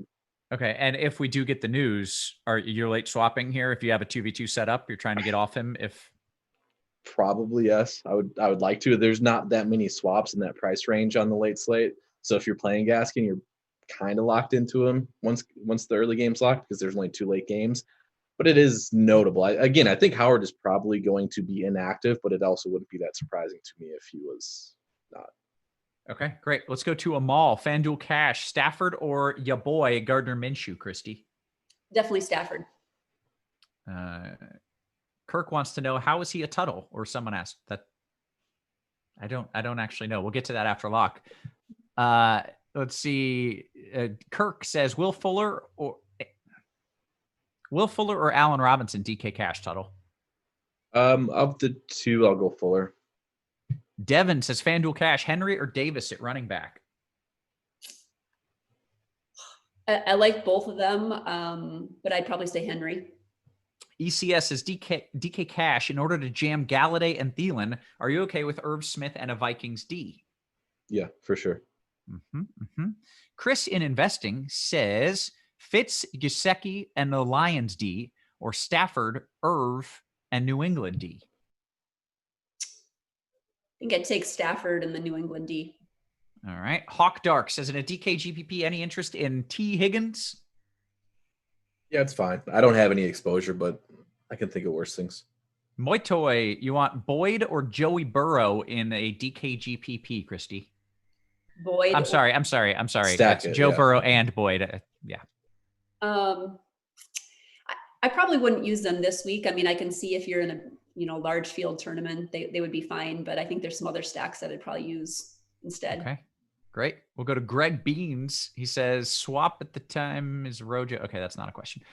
Jake says, Galladay Gaskin or McLaurin Montgomery in cash? I'll go 2. I think I'll go 2. Okay, we have roughly 1 minute left. We've actually caught up on all of the questions, which always puts me in an awkward, because if you do something else, another question will pop in. But go ahead, try and. I'm not gonna dance. we got Discord questions. Well, I've been watching those too. DK Cash, Freeman and Adams, or Madison and McLaurin, Christy? Freeman and Adams or Madison and McLaurin. Did you say DK or FanDuel, or did they? This was DK Cash, Freeman and Adams, or Madison McLaurin? I think I'd actually take Freeman and Adams because I know Madison's priced up a little bit higher on DK. GWB says, Scotty Miller or N'Keal Harry, DK GPP? Scotty, just because I like that Tampa Bay game. All right. Jay says, on DK, rank them, Galladay, McLaurin, Thielen. Thanks, Christy. Okay. I would say Galladay, Thielen, McLaurin. Wonderful. That is lock. A few key things we have to get to. One, Sean says, looking sexy, Roth. Thank you, Sean. I appreciate that. We need to figure out how Tuttle is a Tuttle. I just kind of always thought it was your name, but it's not. Your name is Dan Gaspar. It's Saved by the Bell. And I thought this was much less of an obscure reference than I realized. Driver's ed teacher in Saved by the Bell, Mr. Tuttle. Pushy, move your tushy. I know that Andy Means would be so proud of you. Does he? He probably knows that. Yeah, I'm sure he knows. I thought Mr. Tuttle was just like some known character, and he's definitely not.